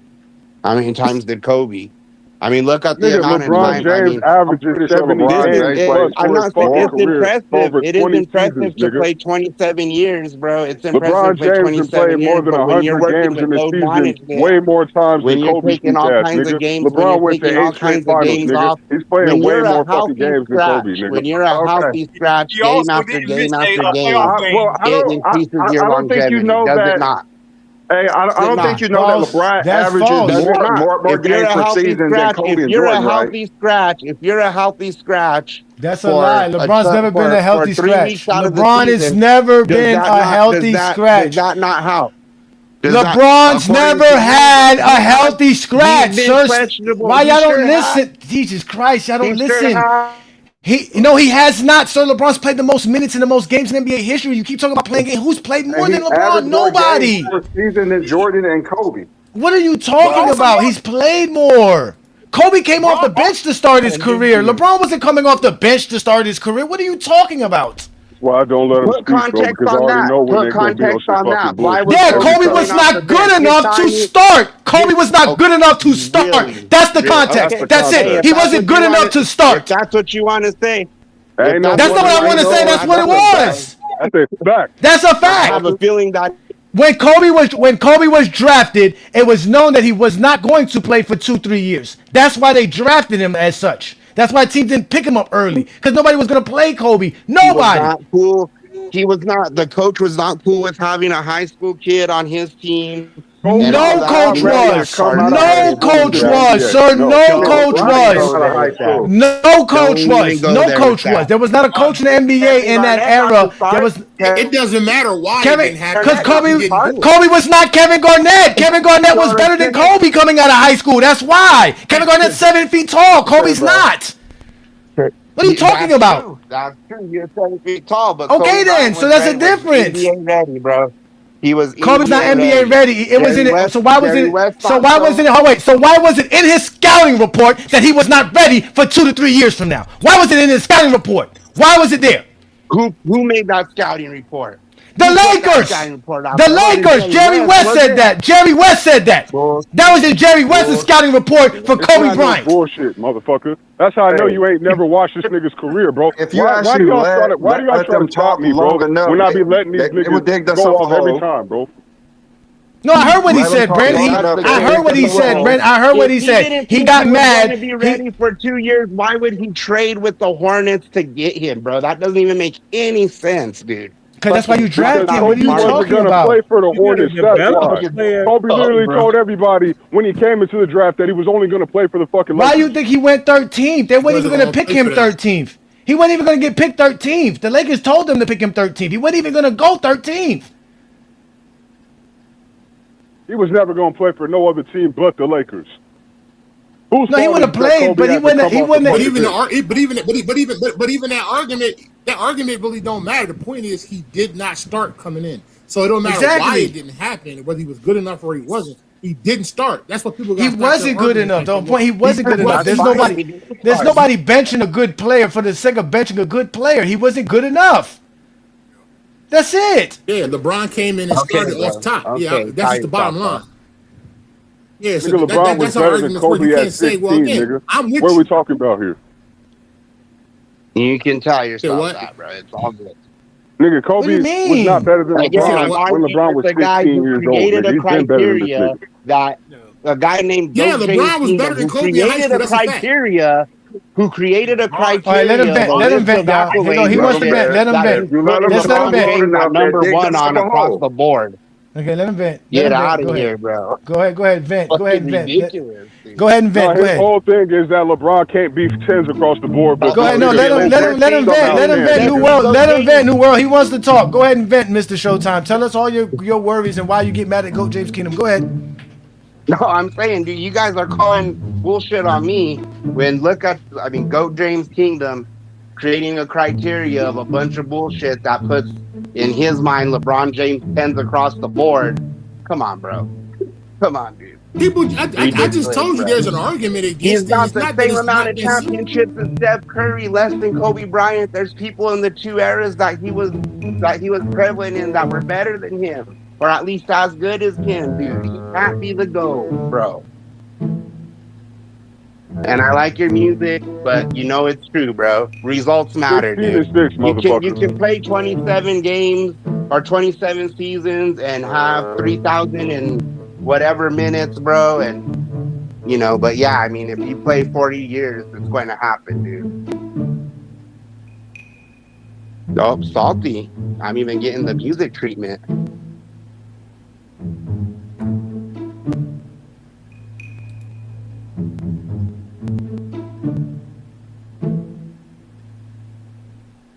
Congratulations, you played yourself. I do have a question for you. You keep bringing up Steph Curry rings. How does that invalidate LeBron James winning 4 titles? I'm curious. Bryant has more finals MVPs than No. Steph. I'm curious to his thought process with that because he said Kobe has 5. Like, what does that have to do with LeBron James? Is he off? Nigga, I don't care, bro. Like, let's talk about it for real. I think the dude Let's left talk about off. it for real. Kobe was in the same league as LeBron for most of LeBron's career, nigga. 13 years, So LeBron we're gonna talk won more about titles. Look, LeBron won more MVPs than Kobe did in the same era. He won more finals MVPs in the same era. He won more championships in the same era. Nigga, Kobe already won those 3 before LeBron got there. So them 3 don't count. He didn't get not one fucking finals MVP, nigga. LeBron won 4 MVPs with Kobe in the same fucking league. What are we talking about here? After LeBron's second season, this nigga Kobe only won 3 games against him for the rest of his fucking career. Boom, boom, boom, boom. What we doing? That's a 13-year stretch, nigga. Bryant is over Kobe, bro. Bryant is better than Kobe. It's not even a conversation, bro. That's why I get mad when they try to attribute all LeBron's attributes onto Kobe. Like, this nigga Kobe was out here doing some shit, nigga. Like, fuck no. Like, he was never on that level, nigga. Kobe can't go to 4 straight finals, nigga, as the best player, let alone 3. I don't know why they had try and have a debate, man. Bron is better than Kobe. Hey, Kobe don't have nothing but this championships and then what? Championships that he wasn't even the best player on, nigga. How many? You think LeBron James? No, hold on. You think LeBron James can win a championship while averaging motherfucking 15 points a game? You think LeBron could do some shit like that? LeBron had to average like 30 or something. LeBron can't average no 15 points a game and win a championship, nigga. LeBron can't go no 6 for 24 in a game 7 and still win, nigga. What are we doing here? This nigga is trash. He's the worst game 7 performer of all time. And you want to compare this nigga to LeBron James, the best game 7 performer of all time? Nigga, you smoking dust. Of all time.